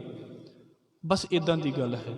ਮੈਂ ਨਹੀਂ ਕਹਿੰਦਾ ਵੀ ਸਿਰਫ ਤੁਹਾਡੇ ਸੁਣਾਉਣ ਦੇ ਲਈ ਹੀ ਮੈਂ ਤਿਆਰੀ ਕਰਦਾ ਹਾਂ, ਆਪਣੇ ਲਈ ਵੀ ਬਹੁਤ ਕੁਝ ਕਰਦਾ ਪਿਆ ਹਾਂ। ਪਰ ਇਹ ਗੱਲ ਜ਼ਰੂਰ ਹੈ, ਜਦੋਂ ਵਾਰ-ਵਾਰ ਧਿਆਨ ਇੱਥੇ ਆਵੇਗਾ ਨਾ, ਸ਼ਬਦ ਕੀ ਕਹਿ ਰਿਹਾ, ਆਹ ਗੁਰੂ ਸਾਹਿਬ ਨੇ ਗੱਲ ਕਿੱਦਾਂ ਕਹੀ ਹੈ, ਆਪਣੇ ਆਪ ਹੀ ਧਿਆਨ ਇਹਦੇ ਵਿੱਚੋਂ ਉਧਰਲੇ ਪਾਸੇ ਸ਼ਬਦ ਦੇ ਵੱਲ ਜਾਂਦਾ, ਤੇ ਅੱਗੇ ਅੱਗੇ ਦਾ ਰਸਤਾ ਖੁੱਲ੍ਹ ਜਾਂਦਾ, ਅੱਗੇ ਅੱਗੇ ਦਾ। ਸਾਡੇ ਪਹਿਲੇ ਪਾਸੇ ਨਹੀਂ ਕਲੀਅਰ ਹੁੰਦੇ ਸ਼ਬਦ ਦੇ ਵਿੱਚ, ਸਾਡੇ ਬੇਸਿਕ ਹੀ ਨਹੀਂ ਕਲੀਅਰ ਹੁੰਦੇ ਵੀ ਗੁਰਮਤ ਬੇਸਿਕ ਦੀ ਗੱਲ ਕੀ ਕਰਦੀ ਪਈ ਹੈ। ਜਦੋਂ ਬੇਸਿਕ ਕਲੀਅਰ ਨਹੀਂ ਹੋ ਰਹੇ ਸਾਡੇ, ਤੇ ਅਜੇ ਦਸਮ ਦੁਆਰ ਤੇ ਸਾਡੇ ਲਈ ਸਮਝ ਲਓ ਵੀ ਇੱਦਾਂ ਦੀ ਗੱਲ ਹੈ ਵੀ ਕਿਸੇ ਬੰਦੇ ਨੂੰ ਪਹਿਲੀ ਪੌੜੀ ਦਾ ਨਾ ਪਤਾ ਹੋਵੇ ਤਾਂ ਉਹਨੂੰ ਕਹਿ ਰਿਹਾ ਵੀ ਤੂੰ 10ਵੀਂ ਪੌੜੀ ਦੇ ਉੱਤੇ ਚੜ੍ਹ ਜਾ। ਇਹ ਤੇ ਆਨੰਦ ਸਾਹਿਬ ਦੀ ਕਥਾ ਕਰਦੇ ਪਏ ਹਾਂ, ਤੇ ਕੱਲ੍ਹ ਨੂੰ ਚਲੋ ਵਾਹਿਗੁਰੂ ਦੀ ਬਖਸ਼ਿਸ਼ ਹੋਵੇ ਤੇ ਸ਼ਾਇਦ ਖਤਮ ਵੀ ਹੋ ਜਾਵੇ ਕੱਲ੍ਹ ਇਹ ਕਥਾ, ਤੇ ਕੀ ਅਸੀਂ ਆਨੰਦ ਸਾਹਿਬ ਦੀ ਕਥਾ ਕਰਕੇ ਉੱਥੇ ਪਹੁੰਚ ਜਾਵਾਂਗੇ ਵੀ ਸਾਨੂੰ ਆਨੰਦ ਆ ਗਿਆ ਹੈ? ਇਹ ਨਹੀਂ ਆਉਂਦਾ। ਇਹ ਤੇ ਹੈਲਪ ਲਈ ਹੈ ਅਸੀਂ ਮਹਾਰਾਜ ਦੇ ਕੋਲੋਂ ਵੀ ਇੱਦਾਂ ਦੀ ਜ਼ਿੰਦਗੀ ਬਣ ਜਾਵੇ। ਇਹ ਤੇ ਸਾਲ ਲੱਗ ਜਾਂਦੇ ਨੇ, ਜਨਮ ਲੱਗ ਜਾਂਦੇ ਨੇ ਇਸ ਪਾਸੇ ਨੂੰ ਪਹੁੰਚਦਿਆਂ। ਗੁਰੂ ਸਾਹਿਬ ਦਾ ਇੱਕ ਬਚਨ ਅਸੀਂ ਸਮਝ ਲਈਏ, ਗੁਰੂ ਨਾਨਕ ਸਾਹਿਬ ਮਹਾਰਾਜ ਜੀ ਦਾ, ਗੁਰਦੁਆਰੇ ਲਾਏ ਭਾਵਨੀ ਇੱਕ ਨਾ 10ਵਾਂ ਦੁਆਰ ਦਿਖਾਇਆ। ਜਿਹੜਾ ਸਾਰਿਆਂ ਦੇ ਲਈ ਗੁਪਤ ਹੈ ਨਾ, ਹਰ ਇੱਕ ਨੂੰ ਨਜ਼ਰ ਨਹੀਂ ਆਉਂਦਾ। ਮਹਾਰਾਜ ਕਹਿੰਦੇ ਜਿਹੜਾ ਬੰਦਾ ਸ਼ਬਦ ਨੂੰ ਖੋਜਦਾ ਰਹਿੰਦਾ ਹੈ, ਸ਼ਬਦ ਨੂੰ ਪੜ੍ਹਦਾ ਰਹਿੰਦਾ ਹੈ, ਉਹਦੇ ਵਿੱਚ ਕੀ ਹੈ, ਦਾਤਾਰ ਕਹਿੰਦੇ ਨੇ ਉਹਨੂੰ ਉਸ ਦੁਆਰ ਦੇ ਬਾਰੇ ਸਮਝ ਆ ਜਾਂਦੀ ਹੈ। ਮੈਂ ਅਕਸਰ ਗੱਲ ਕਰਦਾ ਹੁੰਦਾ ਇਸ ਕਿਤਾਬ ਦੀ, ਆਤਮ ਦਰਸ਼ਨ ਕਿਤਾਬ ਹੈ, ਭਾਈ ਸ਼ੇਰ ਸਿੰਘ ਹੋਣਾ ਦੀ ਲਿਖੀ ਹੋਈ। ਗੁਰਬਾਣੀ ਦੇ ਵਿਸ਼ੇ ਦੇ ਉੱਤੇ ਅਜੇ ਤੱਕ ਮੈਂ ਜਿਹੜੀ ਸਭ ਤੋਂ ਡੂੰਘੀ ਕਿਤਾਬ ਪੜ੍ਹੀ ਹੈ ਉਹ ਇਹ ਕਿਤਾਬ ਹੈ। ਔਰ ਇੱਦਾਂ ਦੀ ਕਿਤਾਬ ਹੈ ਜਿਹੜੀ ਗੁਰਮਤ ਦੇ ਦਾਇਰੇ ਦੇ ਵਿੱਚ ਰਹਿ ਕੇ ਇੰਨੇ ਸਾਡੇ ਮਨ ਦੇ ਵਹਿਮ ਤੋੜ ਦਿੰਦੀ ਹੈ ਵੀ ਜੇ ਤੁਸੀਂ ਇਸ ਰਸਤੇ ਦੇ ਉੱਤੇ ਚੱਲੇ ਹੋਏ ਜੇ, ਤੁਹਾਡੀ ਗੁਰਬਾਣੀ ਦੇ ਉੱਤੇ ਪਕੜ ਹੈ, ਤਾਂ ਸਮਝ ਲਓ ਵੀ ਤੁਸੀਂ ਪਹਿਲੇ ਸਟੈਪ ਤੋਂ ਲਗਭਗ 5ਵੇਂ-6ਵੇਂ ਸਟੈਪ ਦੇ ਵਿੱਚ ਪਹੁੰਚ ਜਾਵੋਗੇ। ਇੰਨੀ ਹੈਲਪ ਕਰਦੀ ਹੈ ਉਹ ਕਿਤਾਬ। ਮੈਂ ਕਦੀ ਕਿਤਾਬ ਨਹੀਂ ਰეკਮੈਂਡ ਕਰਦਾ, ਪਰ ਉਹ ਕਿਤਾਬ ਜਿਹੜੀ ਹੈ ਉਹ ਇੱਦਾਂ ਦੀ ਹੈ, ਗੁਰਬਾਣੀ ਦੀ ਵਿਆਖਿਆ ਹੈ ਉਹਦੇ ਵਿੱਚ ਬਸ। ਪਰ ਕਿਆ ਕਮਾਲ ਦੀਆਂ ਗੱਲਾਂ ਲਿਖੀਆਂ ਨੇ, ਜਿਹੜੇ ਸ਼ਬਦਾਂ ਦੇ ਅਰਥ ਅਜੇ ਤੱਕ ਖਿਲਰੇ ਪਏ ਨੇ, ਲੋਕਾਂ ਨੂੰ ਸਮਝ ਹੀ ਨਹੀਂ ਆਉਂਦੇ ਜਾਂ ਪ੍ਰਚਾਰਕਾਂ ਨੂੰ ਵੀ ਨਹੀਂ ਪਤਾ ਲੱਗਦਾ। ਉਹਨਾਂ ਨੇ ਉਹ ਅੱਜ ਤੋਂ 100 ਸਾਲ ਪਹਿਲਾਂ ਕਲੀਅਰ ਕੀਤੀਆਂ ਹੋਈਆਂ ਨੇ ਸਾਰੀਆਂ ਗੱਲਾਂ। ਅੱਜ ਤੋਂ 100 ਸਾਲ ਪਹਿਲਾਂ ਕਿਤਾਬ ਲਿਖੀ ਗਈ ਹੈ। ਮਾਇਨਾ ਇਹ ਨਹੀਂ ਆ ਵੀ ਹੁਣ ਲਿਖੇਗੀ ਤੇ ਜ਼ਿਆਦਾ ਵਧੀਆ ਲਿਖੀ ਜਾਵੇਗੀ। ਮਾਇਨਾ ਇਹ ਹੈ ਕਿ ਉਹ ਬੰਦੇ ਨੇ ਗੁਰਬਾਣੀ ਦੇ ਕਿੰਨੀ ਨੇੜੇ ਹੋ ਕੇ ਉਹ ਗੱਲ ਲਿਖੀ ਹੈ, ਤੇ ਜਿਹੜਾ ਜਿੰਨਾ ਨੇੜੇ ਹੋਵੇਗਾ ਉਨੀ ਉਹਦੀ ਗੱਲ ਸੁਣਨ ਦਾ ਆਨੰਦ ਹੈ, ਉਹਨਾਂ ਉਹਦੀ ਗੱਲ ਸੁਣਨ ਦਾ ਸਕੂਨ ਹੈ। ਸਮਾਂ ਬਣੇ ਤੇ ਕਿਤੇ ਪੜ੍ਹ ਲੈਣਾ, ਬੜੀ ਕਮਾਲ ਦੀ ਗੱਲ ਹੈ। ਪਰ ਗੁਰਬਾਣੀ ਸਮਝ ਆਵੇਗੀ ਤੇ ਗੁਰਬਾਣੀ ਦੀ ਪਕੜ ਹੋਵੇਗੀ ਤੇ ਫਿਰ ਕਿਤਾਬ ਸਮਝ ਆਉਂਦੀ ਹੈ, ਉੱਦਾਂ ਉਹ ਘੱਟ ਸਮਝ ਆਵੇਗੀ। ਉਹ ਕਹਿੰਦੇ ਨੇ ਮੈਂ ਜਪਜੀ ਸਾਹਿਬ ਬੜੀ ਵਾਰ ਪੜ੍ਹਿਆ ਸੀ, ਪਰ ਕਹਿੰਦੇ ਹੈਰਾਨੀ ਦੀ ਗੱਲ ਇਹ ਹੈ ਵੀ ਮੈਨੂੰ ਜਪਜੀ ਸਾਹਿਬ ਸਮਝਦਿਆਂ ਵੀ ਜ਼ਿੰਦਗੀ ਦੇ ਕਈ ਸਾਲ ਲੱਗ ਗਏ। ਪੜ੍ਹਦੇ ਤੇ ਅਸੀਂ ਵੀ ਪਏ ਹਾਂ, ਪਤਾ ਨਹੀਂ ਕਿੰਨੇ ਸਾਲ ਹੋ ਗਏ ਨੇ, ਪੜ੍ਹਨਾ ਨਾ ਛੱਡ ਦੇਣਾ। ਪਰ ਇੱਕ ਚੀਜ਼ ਹੈ, ਕਹਿੰਦੇ ਨੇ ਵੀ ਸਾਡਾ ਹਿਸਾਬ ਇੱਦਾਂ ਦਾ ਹੈ, ਅਸੀਂ ਬਸ ਭੱਜੇ ਜਾ ਰਹੇ ਹਾਂ ਤੇ ਗੁਰੂ ਗ੍ਰੰਥ ਸਾਹਿਬ ਦਾ ਤੇ ਇੱਕ ਅੰਗ ਵੀ ਇੱਦਾਂ ਦਾ ਵੀ ਜੇ ਇੱਕ ਅੰਗ ਦੇ ਉੱਤੇ ਵੀ ਤੁਸੀਂ ਰੁਕ ਜਾਓ ਤਾਂ ਹੋ ਸਕਦਾ ਸਾਰੀ ਜ਼ਿੰਦਗੀ ਇੱਕੋ ਹੀ ਅੰਗ ਦੇ ਦੁਆਰੇ ਖਤਮ ਹੋ ਜਾਵੇ, ਵੀ ਉਹ ਸਮਝ ਹੀ ਨਹੀਂ ਆਵੇਗਾ। ਤੇ ਅੱਗੇ ਅਸੀਂ ਕਹਾਂਗੇ ਹਰ ਵੇਲੇ ਨਵੀਂ ਚੀਜ਼, ਹਰ ਵੇਲੇ ਨਵੀਂ ਚੀਜ਼, ਹਰ ਰੋਜ਼ ਇੱਕ ਨਵੀਂ ਚੀਜ਼ ਪੈਦਾ ਹੋ ਰਹੀ ਹੈ। ਸਤਿਗੁਰੂ ਕਹਿੰਦੇ ਨੇ ਨਾ, ਆਪਾਂ ਬਚਨ ਪੜ੍ਹਦੇ ਹੁੰਦੇ ਹਾਂ ਹੁਕਮ ਦੇ ਵਿੱਚ, ਦਾਤਾਰ ਕਹਿੰਦੇ ਨੇ ਭਾਂਡਾ ਹੱਛਾ ਸੋਏ ਜੋ ਤਿਸ ਭਾਵ ਸੀ, ਭਾਂਡਾ ਅਤ ਮਲੀਨ ਧੋਤਾ ਹੱਛਾ ਨਾ ਹੋਈ ਸੀ। ਉੱਥੇ ਸ਼ਬਦ ਹੈ ਗੁਰੂ ਦੁਆਰੇ ਹੋਏ ਸੋਝੀ ਪਾਏ ਸੀ। ਸਮਝ ਗੁਰੂ ਦੇ ਕੋਲ ਬੈਠ ਕੇ ਹੀ ਆਵੇਗੀ ਵੀ ਇਹ ਜ਼ਿੰਦਗੀ ਹੈ ਕੀ ਹੈ। ਨਹੀਂ ਤਾਂ ਸਰੀਰ ਦਾ ਲੈਵਲ ਤੇ ਬੜੀ ਦੁਨੀਆ ਸਿਖਾ ਰਹੀ ਹੈ ਕਿ ਤੁਸੀਂ ਉੱਥੇ ਜਾ ਕੇ ਸ਼ਕਲਾਂ ਸਵਾਰ ਲਓ, ਉੱਥੇ ਜਾ ਕੇ ਤੁਹਾਨੂੰ ਬੋਲਣ ਦੀ ਜਾਚ ਦੱਸ ਦੇਣਗੇ ਤੇ ਬਸ ਤੁਸੀਂ ਮਨੁੱਖ ਬਣ ਗਏ। ਕਿ ਇੱਦਾਂ ਬਣਨਾ ਮਨੁੱਖ ਹੈ? ਗੁਰਦੁਆਰੇ ਲਾਏ ਭਾਵਨੀ ਇੱਕ ਨਾ 10ਵਾਂ ਦੁਆਰ ਦਿਖਾਇਆ। ਗੁਰੂ ਦੇ ਨਾਲ ਪਿਆਰ ਪਾ ਕੇ, ਸ਼ਬਦ ਨੂੰ ਖੋਜ ਖੋਜ ਕੇ, ਸ਼ਬਦ ਦੀ ਮਿਹਨਤ ਕਰ ਕਰਕੇ। ਮੈਂ ਬੇਨਤੀ ਕਰ ਦੇਵਾਂ ਫਿਰ, ਇਹਦੀ ਪ੍ਰੈਕਟਿਸ ਇੱਦਾਂ ਦੀ ਹੈ, ਇੱਕ ਇੱਕ ਸ਼ਬਦ। ਆਪਾਂ ਵੀ ਇੱਥੇ ਇੱਕ ਸ਼ਬਦ ਹੀ ਵਿਚਾਰਦੇ ਹਾਂ, ਕੋਈ ਬਹੁਤਾ ਜ਼ਿਆਦਾ ਲੰਮਾ ਚੌੜਾ ਤਾਂ ਮੈਟਰ ਹੈ ਨਹੀਂ ਹੈ ਕਿ ਅਸੀਂ ਕਹਿ ਦਈਏ ਵੀ ਸਾਰਾ ਕੁਝ ਉੱਤੇ ਡਿੱਗੀ ਜਾ ਰਿਹਾ ਸਾਡੇ। ਰੋਜ਼ ਇੱਕ ਸ਼ਬਦ ਬਸ, ਉਹਨੂੰ ਵੇਖੀਏ ਵੀ ਗੁਰੂ ਸਾਹਿਬ ਕਿਹੜੇ ਕਿਹੜੇ ਪਾਸੇ ਦੀ ਗੱਲ ਕਰਦੇ ਪਏ ਨੇ। ਫਿਰ ਤੁਹਾਡੇ ਕੋਲ ਇੰਟਰਨੈਟ ਹੈ, ਸਾਰਾ ਕੁਝ ਹੈ, ਪੋਥੀਆਂ ਹੈ ਨੇ, ਤੁਸੀਂ ਵੇਖੋ ਕਿਹੜੇ ਬੰਦੇ ਨੇ ਕਿਵੇਂ ਅਰਥ ਕੀਤੇ ਨੇ, ਕਿਹੜੇ ਬੰਦੇ ਨੇ ਕਿਵੇਂ ਅਰਥ ਕੀਤੇ ਨੇ। ਹੈ ਤੇ ਸਾਲ 3-4 ਸਾਲ ਦੀ ਤਾਂ ਮਿਹਨਤ ਹੈ ਹੀ ਹੈ। ਫਿਰ ਕੁਝ ਪਕੜ ਆਉਣੀ ਸ਼ੁਰੂ ਹੋ ਜਾਂਦੀ ਹੈ, ਫਿਰ ਕੁਝ ਸਮਝ ਆਉਣਾ ਸ਼ੁਰੂ ਹੋ ਜਾਂਦਾ ਹੈ। ਮੈਂ ਨਹੀਂ ਕਹਿੰਦਾ ਮੈਨੂੰ ਸਾਰਾ ਸਮਝ ਆ ਗਿਆ, ਪਰ ਨਿਕਲੇ ਹਾਂ ਇਸ ਰਸਤੇ ਤੋਂ, ਤਾਂ ਮੈਂ ਇਸ ਕਰਕੇ ਕਹਿ ਰਿਹਾ ਹਾਂ ਤੁਸੀਂ ਮੇਰੇ ਸਾਰੇ ਸਤਿਕਾਰਯੋਗ ਨੇ। ਗੁਰਦੁਆਰੇ ਲਾਏ ਭਾਵਨੀ ਇੱਕ ਨਾ 10ਵਾਂ ਦੁਆਰ ਦਿਖਾਇਆ। ਲੋਕਾਂ ਦੇ ਦਿਖਾਏ ਹੋਏ ਦਰਵਾਜ਼ੇ ਦੇ ਉੱਤੇ ਨਹੀਂ, ਗੁਰੂ ਦੇ ਦੱਸੇ ਹੋਏ ਦਰਵਾਜ਼ੇ ਦੇ ਉੱਤੇ, ਜਿੱਦਾਂ ਗੁਰੂ ਕਹਿ ਰਿਹਾ ਹੈ। ਮਹਾਰਾਜ ਕਹਿੰਦੇ ਨੇ ਫਿਰ ਕੀ ਹੁੰਦਾ ਹੈ ਉੱਥੇ, ਤਹਾਂ ਅਨੇਕ ਰੂਪ ਨਾਉ ਨਵ ਨਿਧ, ਤਿਸ ਦਾ ਅੰਤ ਨਾ ਜਾਈ ਪਾਇਆ। ਉਸ ਦਰਵਾਜ਼ੇ ਦੇ ਅੰਦਰ ਕੀ ਹੈ? ਇੱਥੇ ਦਸਮ ਦੁਆਰ ਗੁਰੂ ਸਾਹਿਬ ਨੇ ਕਹਿ ਦਿੱਤਾ ਹੈ, ਜਪਜੀ ਸਾਹਿਬ ਜੀ ਨੂੰ ਸੱਚਖੰਡ ਕਿਹਾ ਹੈ ਮਹਾਰਾਜ ਨੇ। ਤੁਸੀਂ ਵੇਖੋਗੇ ਅਨੇਕ ਰੂਪ ਨਾਉ ਨਵ ਨਿਧ, ਉੱਥੇ ਅਨੇਕਾਂ ਰੂਪਾਂ ਵਾਲਾ ਨਾਮ ਜਿਹਦੇ ਵਿੱਚ 9 ਨਿਧੀਆਂ ਨੇ। ਹਜ਼ੂਰ ਕਹਿੰਦੇ ਉਸ ਵਾਹਿਗੁਰੂ ਦਾ ਅੰਤ ਨਹੀਂ ਪਾਇਆ ਜਾ ਸਕਦਾ। ਹੁਣ ਇਸੇ ਪੰਕਤੀ ਨੂੰ ਤੁਸੀਂ ਸੱਚਖੰਡ ਵਾਲੀ ਪੰਕਤੀ ਪੜ੍ਹੋਗੇ ਤੇ ਗੁਰੂ ਸਾਹਿਬ ਨੇ ਸਾਰੀ ਪੌੜੀ ਦੇ ਵਿੱਚ ਇਹੋ ਗੱਲ ਕਹੀ ਹੈ, ਸੱਚਖੰਡ ਵਸੈ ਨਿਰੰਕਾਰ, ਕਰ ਕਰ ਵੇਖੈ ਨਦਰ ਨਿਹਾਲ, ਤਿੱਥੈ ਖੰਡ ਮੰਡਲ ਵਰ ਭੰਡ, ਜੇ ਕੋ ਕਥੈ ਤਾਂ ਅੰਤ ਨਾ ਅੰਤ। ਤਿੱਥੈ ਲੋ ਲੋ ਆਕਾਰ, ਜਿਵ ਜਿਵ ਹੁਕਮ ਤਿਵੈ ਤਿਵਕਾਰ, ਵੇਖੈ ਵਿਕਸੈ ਕਰ ਵਿਚਾਰ, ਨਾਨਕ ਕਥਨਾ ਕਰੜਾ ਸਾਰ।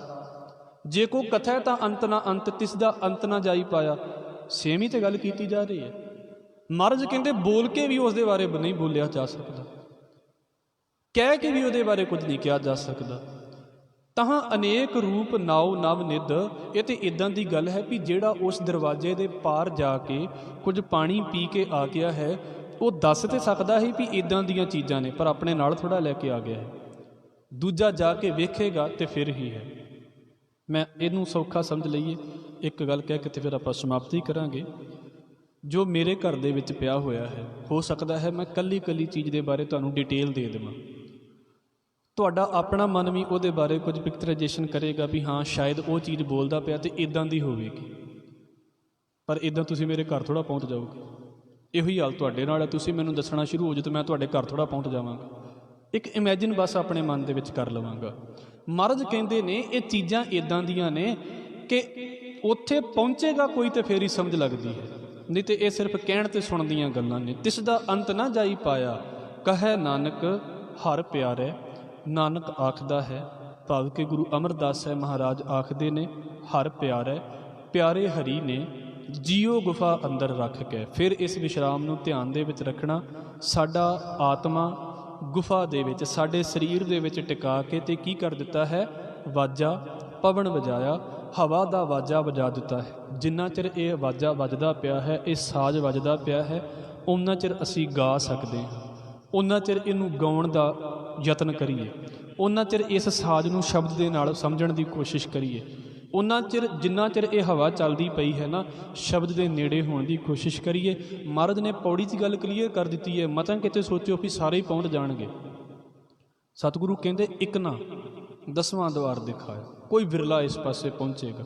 ਪਰ ਸਫ਼ਰ ਦੇ ਵਿੱਚ ਜਾਣਾ ਵੀ ਬੜੇ ਕਮਾਲ ਦੀ ਗੱਲ ਹੈ, ਜਦੋਂ ਮਾਲਕ ਇਸ ਪਾਸੇ ਦੇ ਉੱਤੇ ਤੋਰ ਦੇਵੇਗਾ। ਸਤਿਗੁਰੂ ਕਿਰਪਾ ਕਰਨ, ਜਿਵੇਂ ਦੀ ਵੀ ਵਿਚਾਰ ਆਪ ਜੀ ਦੇ ਚਰਨਾਂ ਦੇ ਵਿੱਚ ਕੀਤੀ ਹੈ, ਇਹਨੂੰ ਪ੍ਰਵਾਨ ਕਰਨਾ।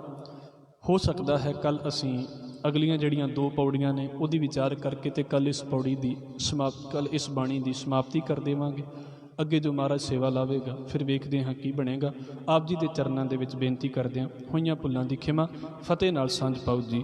ਵਾਹਿਗੁਰੂ ਜੀ ਕਾ ਖਾਲਸਾ, ਵਾਹਿਗੁਰੂ ਜੀ ਕੀ ਫਤਿਹ। ਵਾਹਿਗੁਰੂ ਜੀ ਕਾ ਖਾਲਸਾ, ਵਾਹਿਗੁਰੂ ਜੀ ਕੀ ਫਤਿਹ। ਗੁਰੂ ਪਿਆਰੀ ਸਾਧ ਸੰਗਤ,